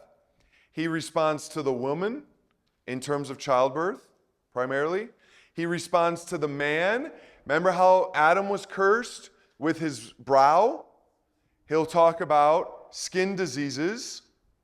And then he'll talk about the spread of that skin disease. And then he'll talk about sweat, namely emissions from a man, but it's liquid leaving his body, like sweat left Adam. Okay? And then he'll talk about the day of covering. Okay. So, what you find is, as you read through Leviticus, God gets his house ready, just like he got his house ready in Eden. And then when Adam and Eve sinned, he addresses the serpent, the woman, and man, and then covers them. That's exactly what he does with Israel. Okay? So this is a really helpful way to understand it. Okay, so let's talk about clean and unclean animals. All right? What does dust have to do with since Genesis 3? Before Genesis 3, it had to do with life. And God even redeems it with Abraham because he says, look at the dust, it'll be like your descendants, right? But since post Genesis 3, what does dust have to do with? Death. Okay? So what you'll find in these animals is the animals that have greater contact with dust are unclean, or death, because dust images death, right? Okay, so what makes an animal have greater contact or less contact with the dust of the earth? What's he talk a lot about here? Hooves. What are hooves? What's the opposite of a hoof?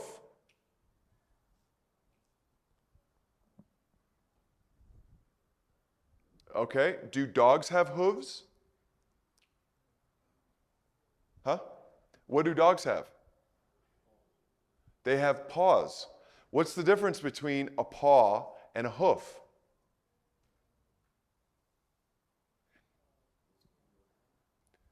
A paw is basically your hand. Okay, what were you going to say, Israel?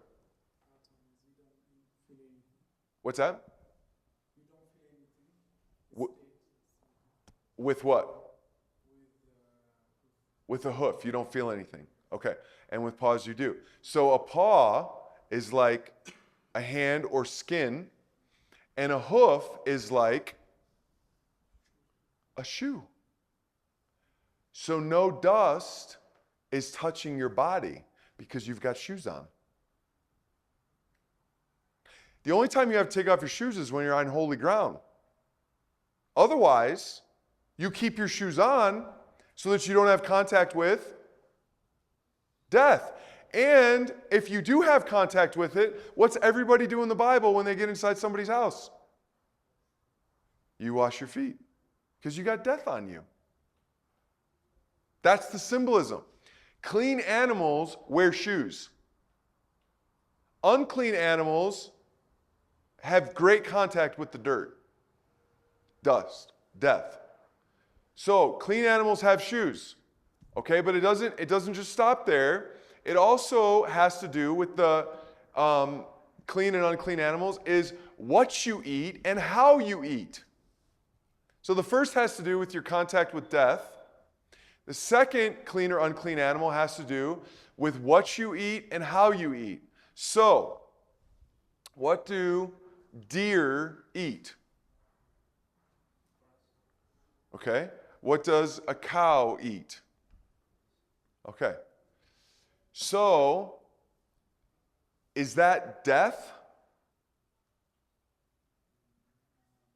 Okay, that's vegetative, right? So, it's not death as far as blood goes, okay? But what does a falcon eat? Okay? What does a lion eat? Okay. So these, do they have a greater amount to do with death than a deer or less? Greater. So you can't eat those because they have to do with death. Okay? Now let's go into the marine world. Can you eat a fish? Okay, you can. Okay, you can eat a fish. Can you eat an eel? An eel? No, you can't eat an eel.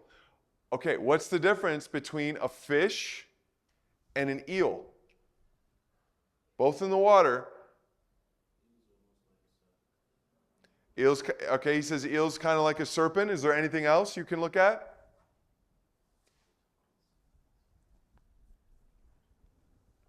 Gammon cheese, stand up for a second here. Yeah, come on.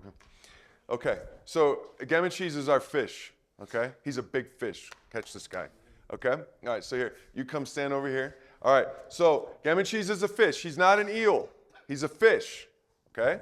And here's what he's got. No, that's good. What am I trying to pretend these are? Scales. An eel has no scales. A fish has scales. What are scales like? Thanks. They're like armor. They're like shoes. They protect you from the outer stuff in the water, like shoes do animals that touch the earth. Okay? And then the last thing has to do with, is it break time? Did I mess up? Oh, okay. And then the last thing is how they eat. How they eat. And we've talked about this at length so far, right? Okay? We've talked about eating death versus eating vegetative life, but that's not enough. You need to eat in a way that is peaceful. You need to chew. You don't need to swallow.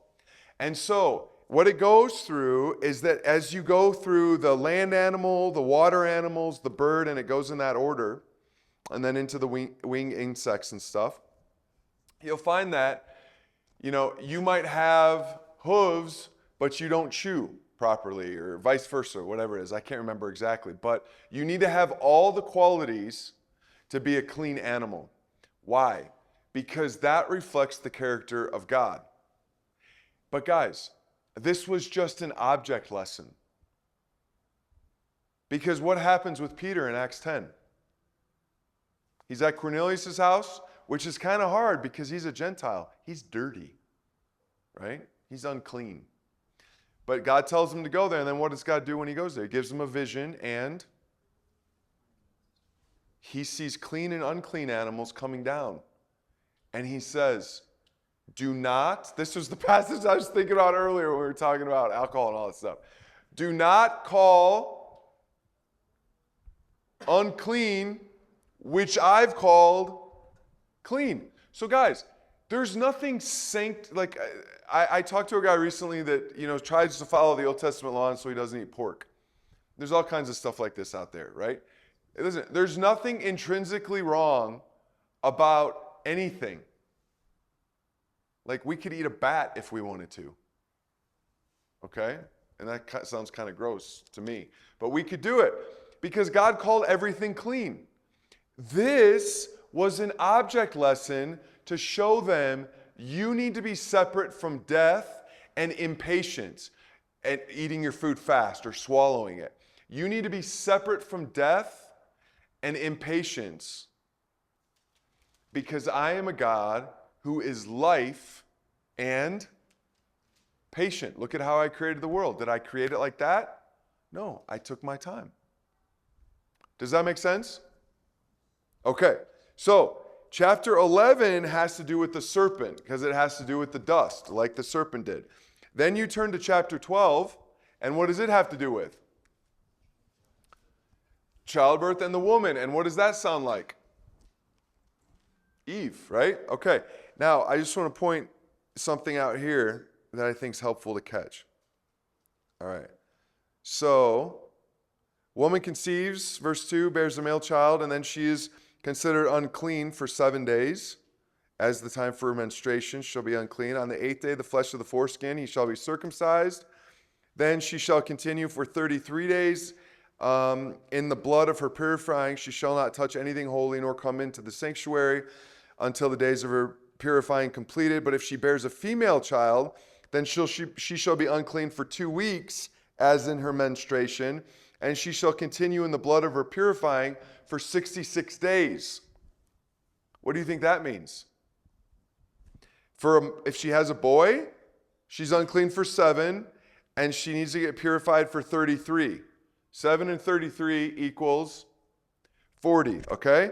For a woman, or if she has a female child, she's unclean for 2 weeks. That's 14 days plus 66 days. What's that equal? So 40 days she's unclean for a boy, 80 days she's unclean for a girl. Is that something where all of you guys should be like, girls make her more dirty than we do? Why would God do this?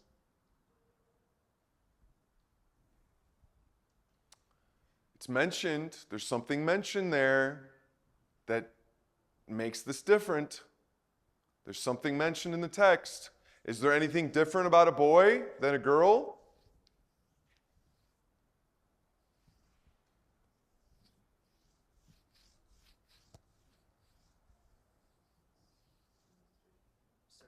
Okay, he mentions menstruation, but that's just a reference. Like she's this circumcision. The boy gets circumcised. Okay. Do girls get circumcised? Okay. So figuratively speaking, the boy lost his flesh earlier, so she's clean quicker. This was just another object lesson to say, lose the flesh. Don't live by the flesh. And if you don't live by the flesh, you will be clean. I think that's the difference.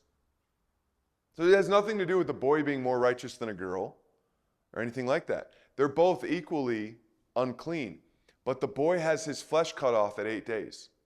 And that speeds up the woman's purity.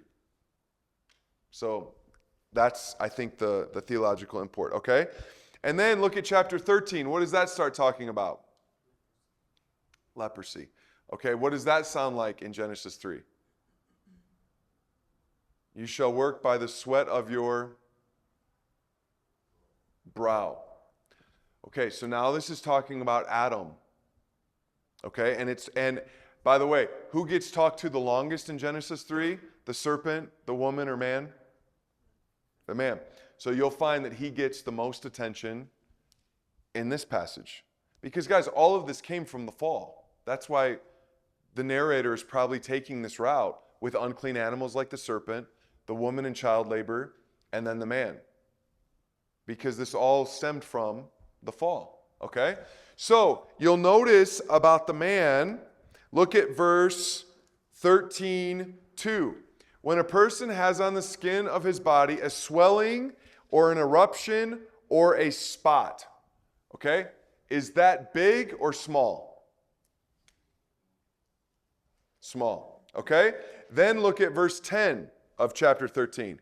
And if there is a white swelling on the skin that has turned the hair white, is that bigger than the thing before or smaller than the thing before? Huh? Bigger. Now it's turning hair.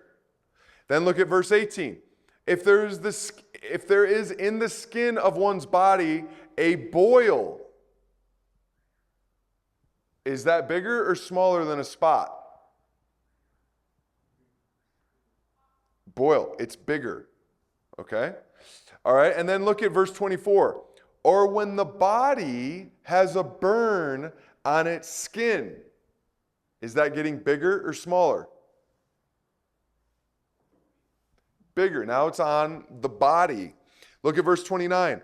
When a man or woman has a disease on the head or the beard, is that getting bigger or smaller?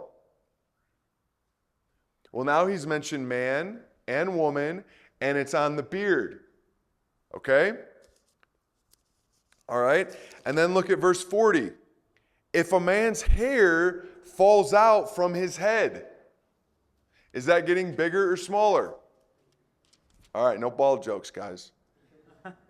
All right, look at verse 45. The leprous person who has the disease shall wear torn clothes. Look at the end of verse 46. His dwelling shall be outside the camp. Is it getting bigger or smaller? Now it's on his clothes, and now he's moving outside the camp. Okay.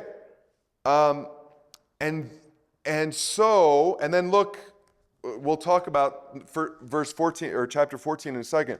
Look at 14:33. The Lord spoke to Moses and Aaron, saying, when you come into the land of Canaan, which I give you for a possession, and I put a case of leprous disease in a house in the land of your possession. So guys, just catch what I'm saying here. Do you see what God's doing with this trajectory? It's just like he did with the unintentional sin to you cursing somebody, right? He started small and he worked to a big sin, all right? Just like this with the skin disease, he started with a spot or an eruption. It's like a zit. It's just like a tiny thing on your face. Just a tiny, tiny thing. But then it went into it actually being on his house or his clothes or his beard. So it started small and worked its way out. And you're supposed to catch that. You're supposed to notice that. But in 14, before he gets to the house, he tells you how to deal with the person, okay? And look at verse 4 of 14. Verse 4, the priest shall command them to take for him who is to be cleansed 2 live clean birds and cedar wood and scarlet yarn and hyssop. What does that sound like?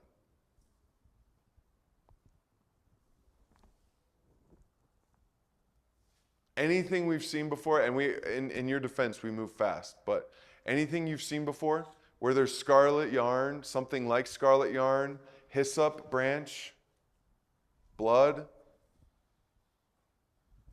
cedar wood. Okay, door frame, cedar wood, door frame, probably. Hyssop is the branch you put the blood on and spread it over the door. Do you see? Okay, so the leprosy person, in order to become clean, needs to go through Passover again.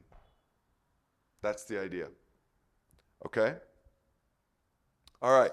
But what you're finding is that judgment is spreading, or not judgment, sin is spreading like Adam's sin would spread. It starts small and it gets big. It goes out far. Okay? All right, and then we get into chapter 15, which has to do with bodily emissions. With Adam, it's sweat.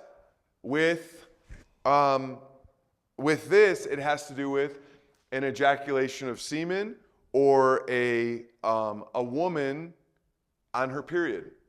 Okay? And they are considered unclean. Now, why would they be considered unclean for that? Think symbolically, okay? Do either of those things have anything in common? An ejaculation of semen and a woman's period. What's that? Seed. Very good. See? The art of wisdom is saying this is like that. Okay? So, now, because normally you'd look at that and because the law says actually you weren't to be intimate with your wife when she was on her cycle. So at first you'd say they don't have anything to do with each other because an ejaculation has to do with being intimate, and a cycle you can't be intimate. So they don't have anything to do with each other. But they do when you say seed, right? That's when she's releasing her seed, and that's when he's releasing his seed. Okay? So step and think back. What is seed? It's life. So, when a man has an ejaculation or a woman is having her period, what is leaving her body? And what is leaving his body? Life. Which puts them with more life or less life? Figuratively speaking. Less life. So, they shouldn't go near God. Why? Because God is pure life. You see? It was just, guys, these things were just object lessons.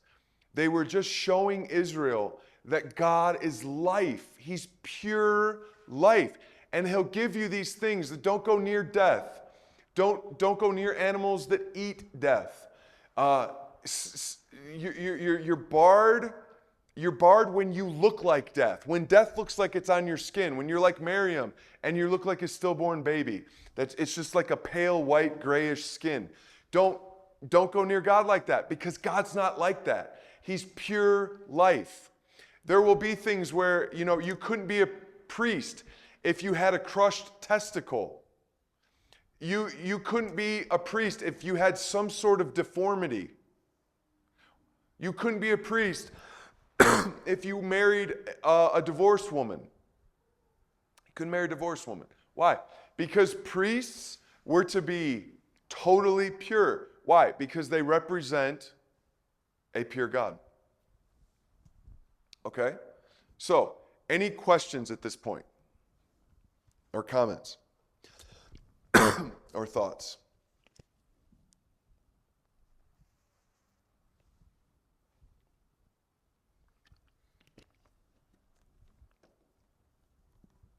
Does this make sense?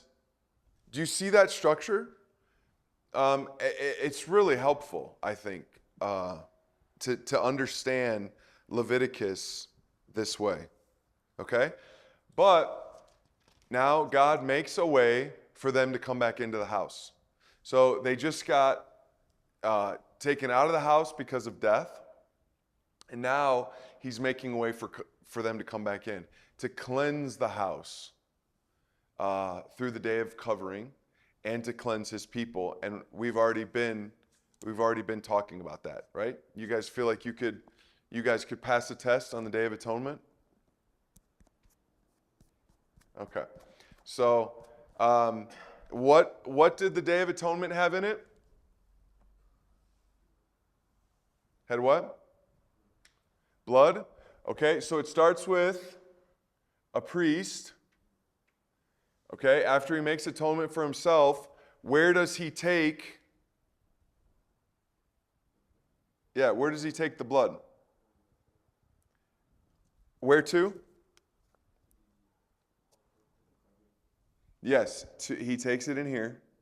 Okay, and then so that's from the goat that gets sacrificed. And then what happens to this goat? It gets sent into the wilderness.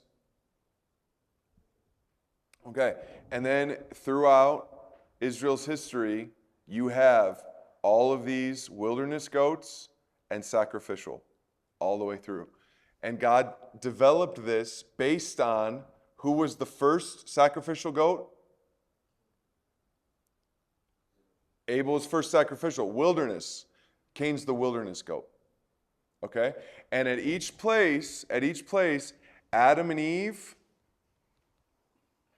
the priest and Israel, and then we have Jesus get clothing and move from nakedness to clothing. The priest was naked in his linens. Adam and Eve were naked in their loincloths. Jesus was naked on the cross and left his clothing in the tomb, and then everybody is reclothed through that. Okay? Okay, so we've got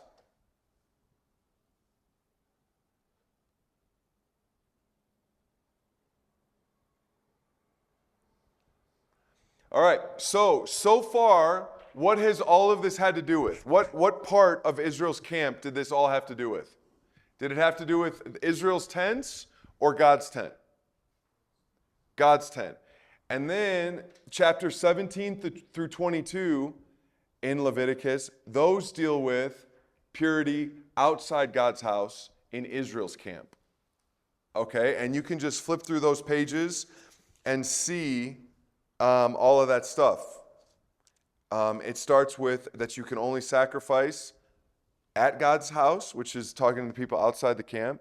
It talks about laws against eating blood, unlawful sexual relations, loving your neighbor as yourself, keeping or knowing that God is holy, child sacrifice.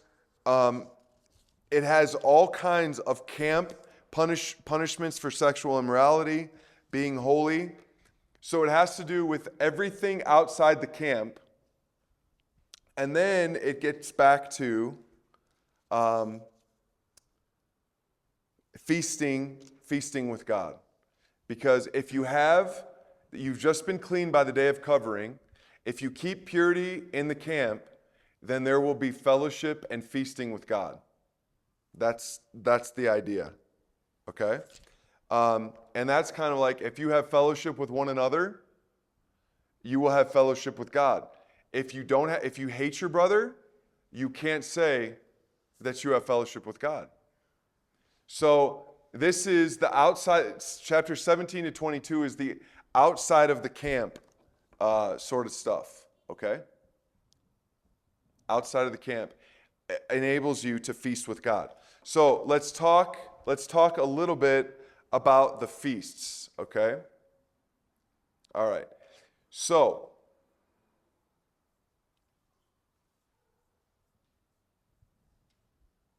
all right, chapter 23. Okay, so I'm going to try to quiz you guys. You ready? This is a mini test. How many festivals in a year did Israel have? Okay. Gemishi says 7. Do you guys all agree with him? He's your forerunner? Oh, is Shaq? All right, you all agree with Shaq? 7 feasts a year?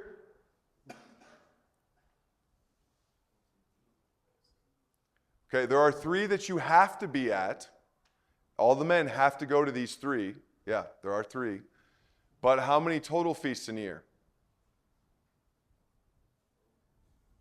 7. 7. Yep. There are 7 feasts in a year. Remember, God's trying to keep his people away from the flesh in a state of rest. Okay, those feasts are Passover. Okay, these are actual full-blown feasts, even beyond the Sabbaths, okay?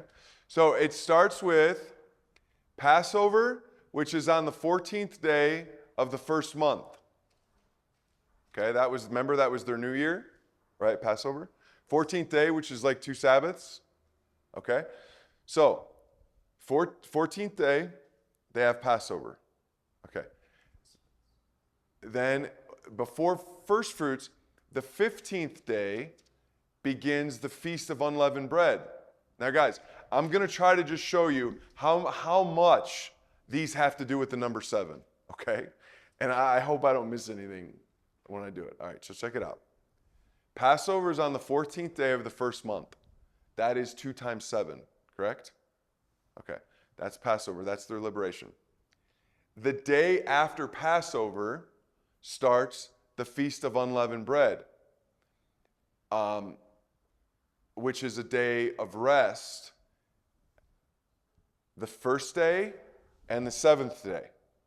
Okay? All right. Feast of Unleavened Bread starts the very next Sabbath after Passover is the day of first fruits. Okay? So, Jesus died on Passover.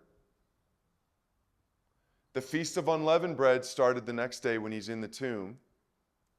And Jesus rises from the grave on the day of first fruits, which is exactly what the Bible calls Jesus. He is our first fruits, right? His resurrection is the sign of all that are in him is resurrection, okay? So that's the first fruit, the day of first fruits. Now, from that day, you are to count 7 sevens. Are you seeing how much 7 is in this? Okay. You are to count 7 sevens. And when you get to that 49, just like the year of Jubilee, after that 49 is when you go into the Feast of Weeks. Okay, and the Feast of Weeks is also known as what? Pentecost, which is when, after Jesus rose from the dead, 50 days later was Acts 2, and Pentecost took place. Okay? Okay, so on the Feast of Weeks you could have leaven, So leaven wasn't always bad, because on Pentecost, do we want that to spread? Do we want the leaven of Pentecost to spread? We do. We want it to go into Judea, Samaria, and the ends of the earth, right? We don't want Egypt's leaven to spread. That's why we have the unleavened bread right after Egypt. But we do want the Spirit to spread, okay? Okay, then we go to the first day of the 7th month. And the 7th month is like the grand finale. It's the really special month. It's got the most feasts, all right? And that is the Feast of Trumpets. It also is a solemn rest, okay? So that's the mark of the 7th month starting. And then you enter into the Day of Atonement. I believe it's the 16th? 10th, excuse me. 10th day of the month. And then you've got the Feast of Booths. 15th day, yeah, thank you. 15th day. Okay, so you've got Passover, unleavened bread, first fruits, Feast of Weeks, Feast of Trumpets, Day of Atonement, Feast of Booths.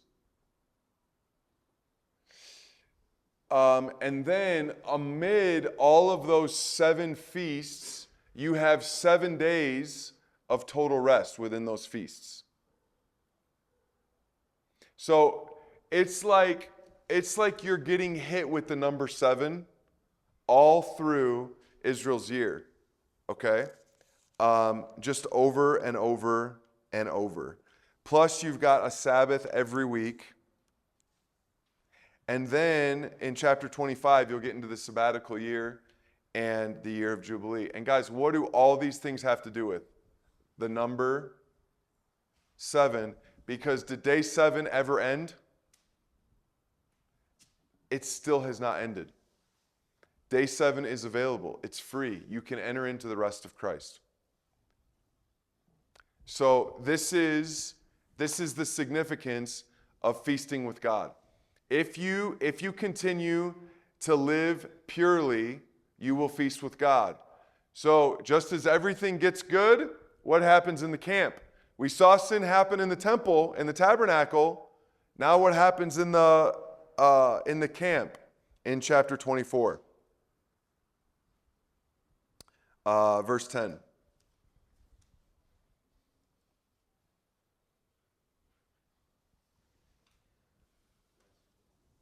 Blasphemy. So we found sin in God's tent, and now we find sin in the camp. Okay, there's blasphemy, taking the Lord's name in vain. Okay? And so you just see over and over and over again that God's peace is interrupted by death. And this is the idea. Now, before there was blasphemy in chapter 24, we found that there's lamps and there's bread before the tabernacle. Now, when we get to Numbers tomorrow, we'll find that the bread's over here on this table. I'm over here where the lampstand is, and God tells Moses in Numbers 8 to make sure the flowers with the candles in them, or the lamps, are tilted toward the north. The north is where the bread of presence was. The bread of presence is known as the bread of the face. Okay? So, the lampstand's lights are to shine light in front of them on the bread of the face. So the light being on the bread, which represents the 12 tribes of Israel, because there's 12 loaves, it's to be like the light of God being on Israel all the time, because they were never to go out. Okay? So that's just a really neat image. But yes, so there's sin in the camp, and then he is inviting them back in to rest. Okay? Chapter 25. All right, and then we finish up with 2 important things in Leviticus. So he finishes with blessings and curses. What does that sound like? Yeah. Yes. What does that sound like from Eden? Inside Eden. Not before the curses. You've got two things in the garden that should remind you of blessing and curses. Yes, the tree of life and the tree of knowledge of good and evil. If you do what's right, you will have access to life. If you don't do what's right, you will surely die. So, they've just been escorted back into the house of God, and he's telling them, listen, if you do what's right, you will have untold blessings. I will conquer the whole world, and you'll be that wine glass pyramid that fills every other nation's glass with wine, and you can all have a wonderful feast together before me. But if you don't, it goes the exact opposite. That he will, we read it earlier this week, that he will punish you how many fold? 7. Why? Because you resisted the rest of God. O Jerusalem, Jerusalem, how I've longed to gather you as a hen gathers her chicks, but you were unwilling. Therefore, what does Israel get? Their city, AD 70, destroyed.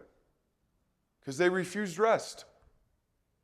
So this is a recurring a theme all the time. I'm going to give you blessing. I'm going to give you blessing unless you refuse it. And then I'll give you a curse. But he's still gracious in the curse, even. Okay, and then a lot of people are confused, and this is where we're going to close today. A lot of people are confused by chapter 27 of Leviticus. Okay, where does chapter 27 end with? A vow, yes. And I want to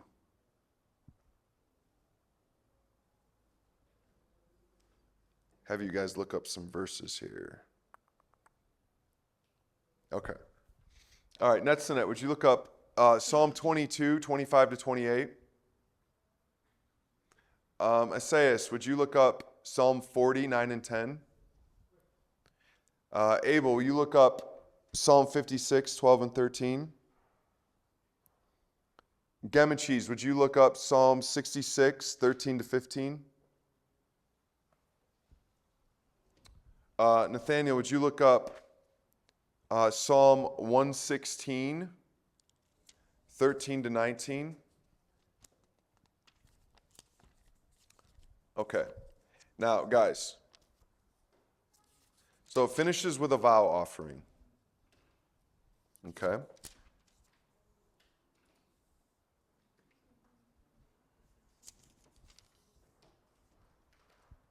Okay. What was a vow offering? We should have the answer to this question because we've seen one. Where do we see a vow offering so far? Jacob. Yes. And what is the essence of a vow offering? You could say it in two statements. And they both start with if. That's exactly right. If you do this for me, I'll do this for you. Okay? Do you think God would like that offering or not? Okay. You think he wouldn't? Okay. Why wouldn't he like that? Israel and Solomon, you were our biggest no people. Okay? So you guys are on the hot seat. Israel, why wouldn't God like a vow offering?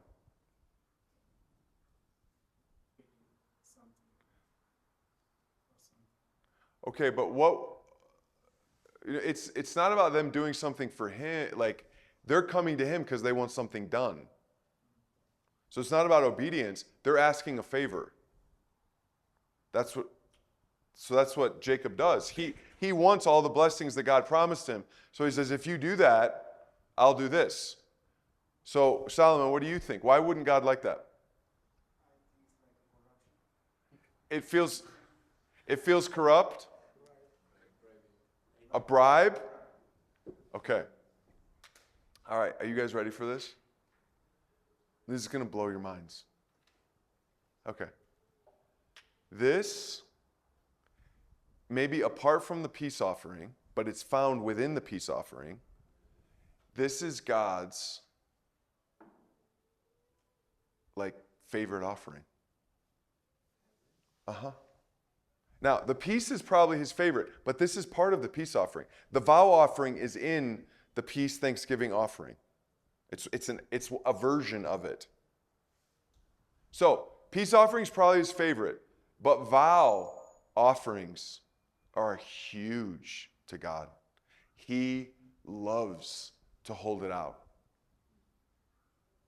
A vow offering is exactly what Gemeshi says. If you do this, I'll do that. Okay. Why do you think God likes the vow offering so much? And it's really important. He devotes the final chapter of Leviticus exclusively to vow offerings. This book is about coming into his house. That's what it starts with. Here's how you enter my house. And then he closes with the vow offering. What does the vow offering have to do with coming to his house? Asayas, what do you say? Oh, I couldn't have said it any better. Say it louder. It gives him a chance to prove his faithfulness. It gives him a chance to prove his faithfulness. So he says, come to me. Come to me. Guys, what's the Bible all about? Why is the Bible written with dots everywhere that we have to figure out how to connect? To create dialogue, to create interaction between us and God. That's what the Bible's all about. And the vow offering is a great opportunity for him to create interaction between us. So we all have crises. We all want a job. We all would like to get married. Maybe. We would like to have kids once we get married. We would like to not be sick. We would really like our kids not to be sick. We would like to get a raise so that we could afford what we can't afford. We would like all these sorts of things. And God says, here's the thing. I'm giving you a vow offering. And the way the vow offering works is you come to me and you say, God, I really would like my daughter to be healed. And if you do that, I'll bring you a goat. And do you know one of Israel's primary offenses were before God? Just take a guess. Huh? Okay. They didn't keep their vow. Now, Shaq, why would you say keep their vow? What would that mean? He answered them. That they came to him repeatedly and said, God, if you do this, I'll do this. And he did it. And he did it. And he did it. And he did it. And the wife says to her husband, hey, didn't you say that you'd bring God a goat? Yeah. Be all right. Over and over and over and over. Solomon says in Ecclesiastes, don't utter a rash vow. Keep what you say. If you're not going to pay, don't ask for it. Just shut your mouth. Don't make a vow that you're not going to keep. But then there was an alternate, and that was David.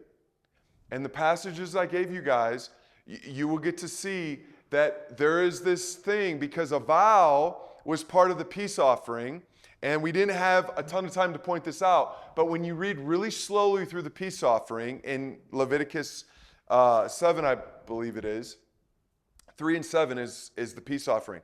When you read real slowly, you realize that the people got to eat the vow offering.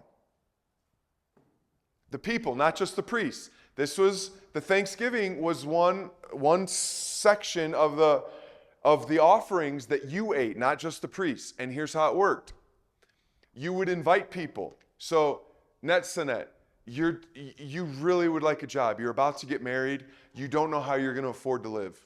And you really, really want a job. And you're praying for a job. You're maybe asking your friends to pray.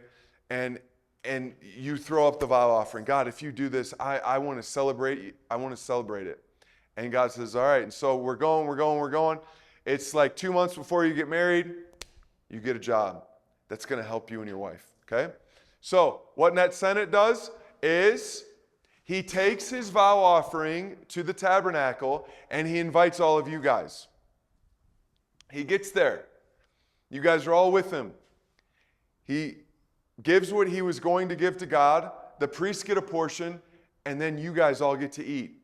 And Net Senate basically does this. He holds up his glass and he says, I just got to talk about God for a second.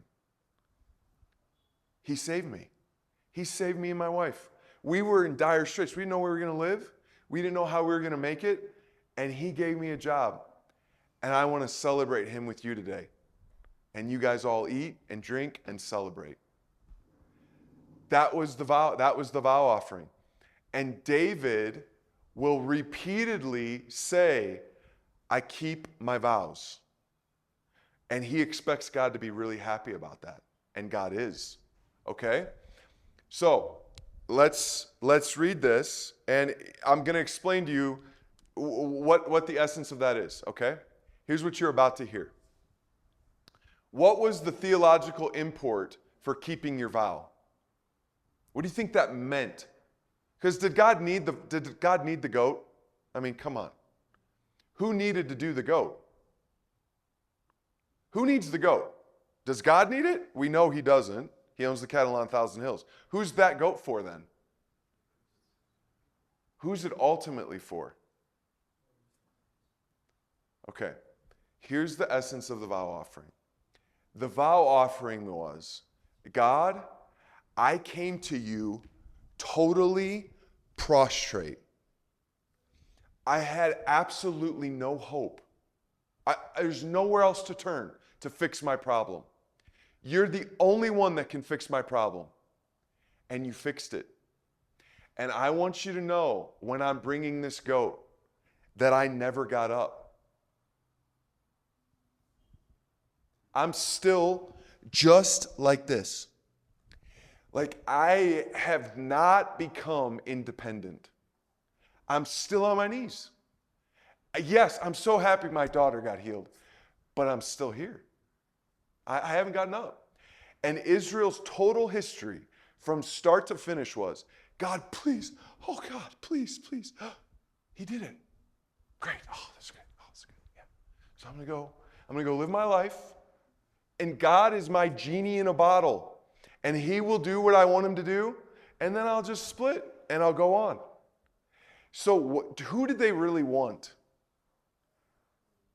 They wanted what they wanted. They wanted their idols, which was their daughter or their job or whatever it was. It wasn't God.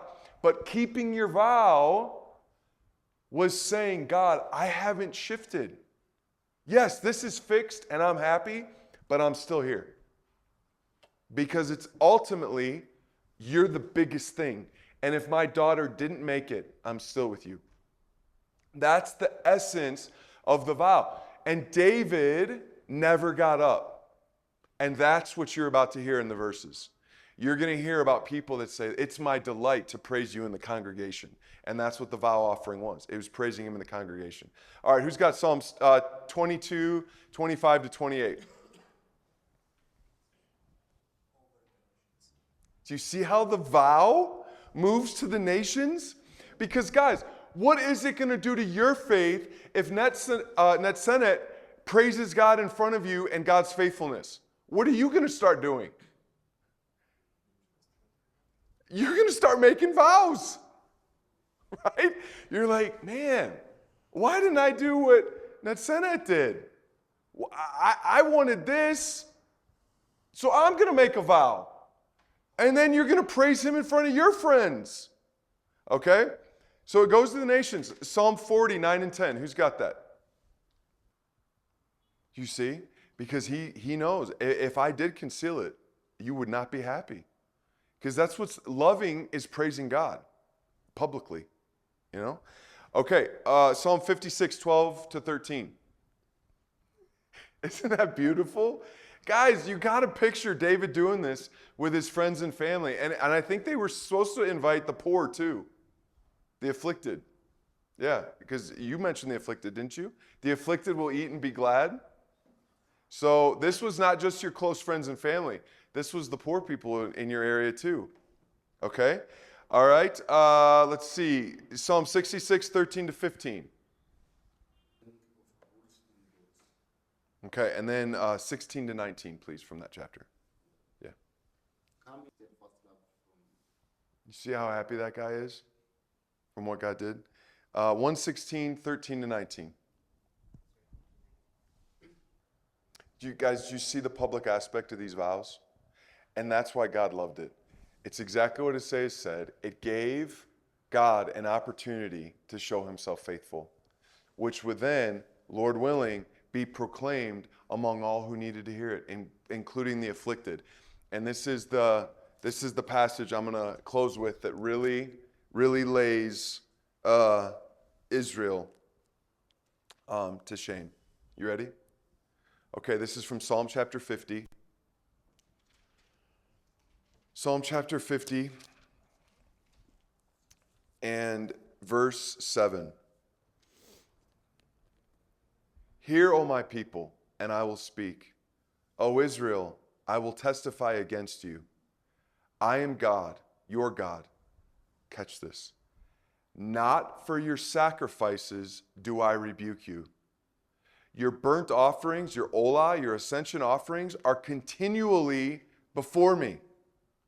I will not accept a bull from your house or goats from your folds, for every beast of the forest is mine. The cattle on 1,000 hills. I know all the birds of the hills, and all that moves in the field is mine. If I were hungry, I would not tell you, for the world and its fullness are mine. Do I eat the flesh of bulls or drink the blood of goats? Offer to God a sacrifice of thanksgiving. Perform your vows to the Most High God, and call upon me in the day of trouble. I will deliver you, and you shall glorify me. He does not need any sacrifices we give. The best thing he wants out of us is need of him all the time, and never left need. Need in the deepest places, which is demonstrated in thanks offering and vow offerings. Because that's where we gather everybody around and say, I've got something to say. And this is awesome, and it all came from God. He's my hope. And I'm going to leave here, and I'm going to go home to that house that I didn't think I'd ever be able to get, I'm going to go home to my daughter that I didn't think God would ever heal. And that's great, but that's not what it's about. It's about him. Guys, let me close with a very quick story. We just had a conference at our church, and we had two main speakers. And one of the main speakers, his name was Jim, and he's on the board of this guy that spoke named Norm. And Jim's wife, he was a professional NBA basketball player, and he played over the world too, but he played 1 year for the Clippers, I believe, NBA. And he thought he had a great marriage. Everything was great. And his wife left him for another man. And 7 years he waited for her. People in his church said, Jim, she's gone, man. Get remarried. You know, you're fine. She clearly is cheating on you. Go get remarried, you know. He goes, no, she's my wife, and I'm going to wait. And he relied on the Lord. Like, he said it was the most agonizing. He had 3 kids. They have 3 kids. It's the most agonizing experience he could possibly imagine. He wanted God to take his life. He wanted to take his own life at times. He struggled and struggled and struggled. But he said God was revealing himself to him in a way that was unmistakable. His own wife, because she'd be at a basketball game watching their kids play basketball, she would come up to him and she would say, move on with your life. I'm done. Just move on and stop waiting. I'm not coming back. Just move on with your life. Just forgive me and move on. And he said, I do forgive you. He said, I forgive you every night I go to bed and you're not there. I forgive you every morning I wake up and you're not next to me. I forgive you every day when you're not at home with our kids. I forgive you, but I'm still waiting for you. And 7 years after that, she called him the day before Valentine's Day and asked to get together. And they ended up reconciling. She left that life and that guy, and they were reconciled together. I'm not sure if she ever married that guy or not, but they're reconciled. And he said, people will say to me, Jim, it was your faithfulness to her that brought her back and this sort of thing. He said, listen, it was of the grace of God that she returned to me. But I'm going to tell you something right now. If she were to go again, I would be okay. Because what I learned in those 7 years is that the person who truly satisfies my soul is not any person on earth or anything I have or position I hold. It is God. And so if I lose everything again, it is okay because I have God. And he goes around just praising God for how he satisfied his soul. And what I'm telling you is Jim never got up. He got his wife back. Praise the Lord. They have a great marriage. They have kids and grandkids and all this stuff. He showed a picture to us. Beautiful family. He said, you'd never know we ever had any trouble the way my marriage is now. You'd never have any idea. He said, but my hope is not in my marriage. My hope is in God, and that's the only place it ever should be. Tim Keller says, you only know that Jesus is enough until he's all you have. Otherwise, you think this, that, and the other thing is needed too. But once Jesus is all you have, you finally get it, that he's enough. And Jim experienced that, and now he lives to tell the story. And so the vow offering is never getting up from your prostrate position. That's what the vow offering is. And that's why God loves it so much, because he's inviting it. He's inviting us to test him and see that he won't satisfy our souls. Amen?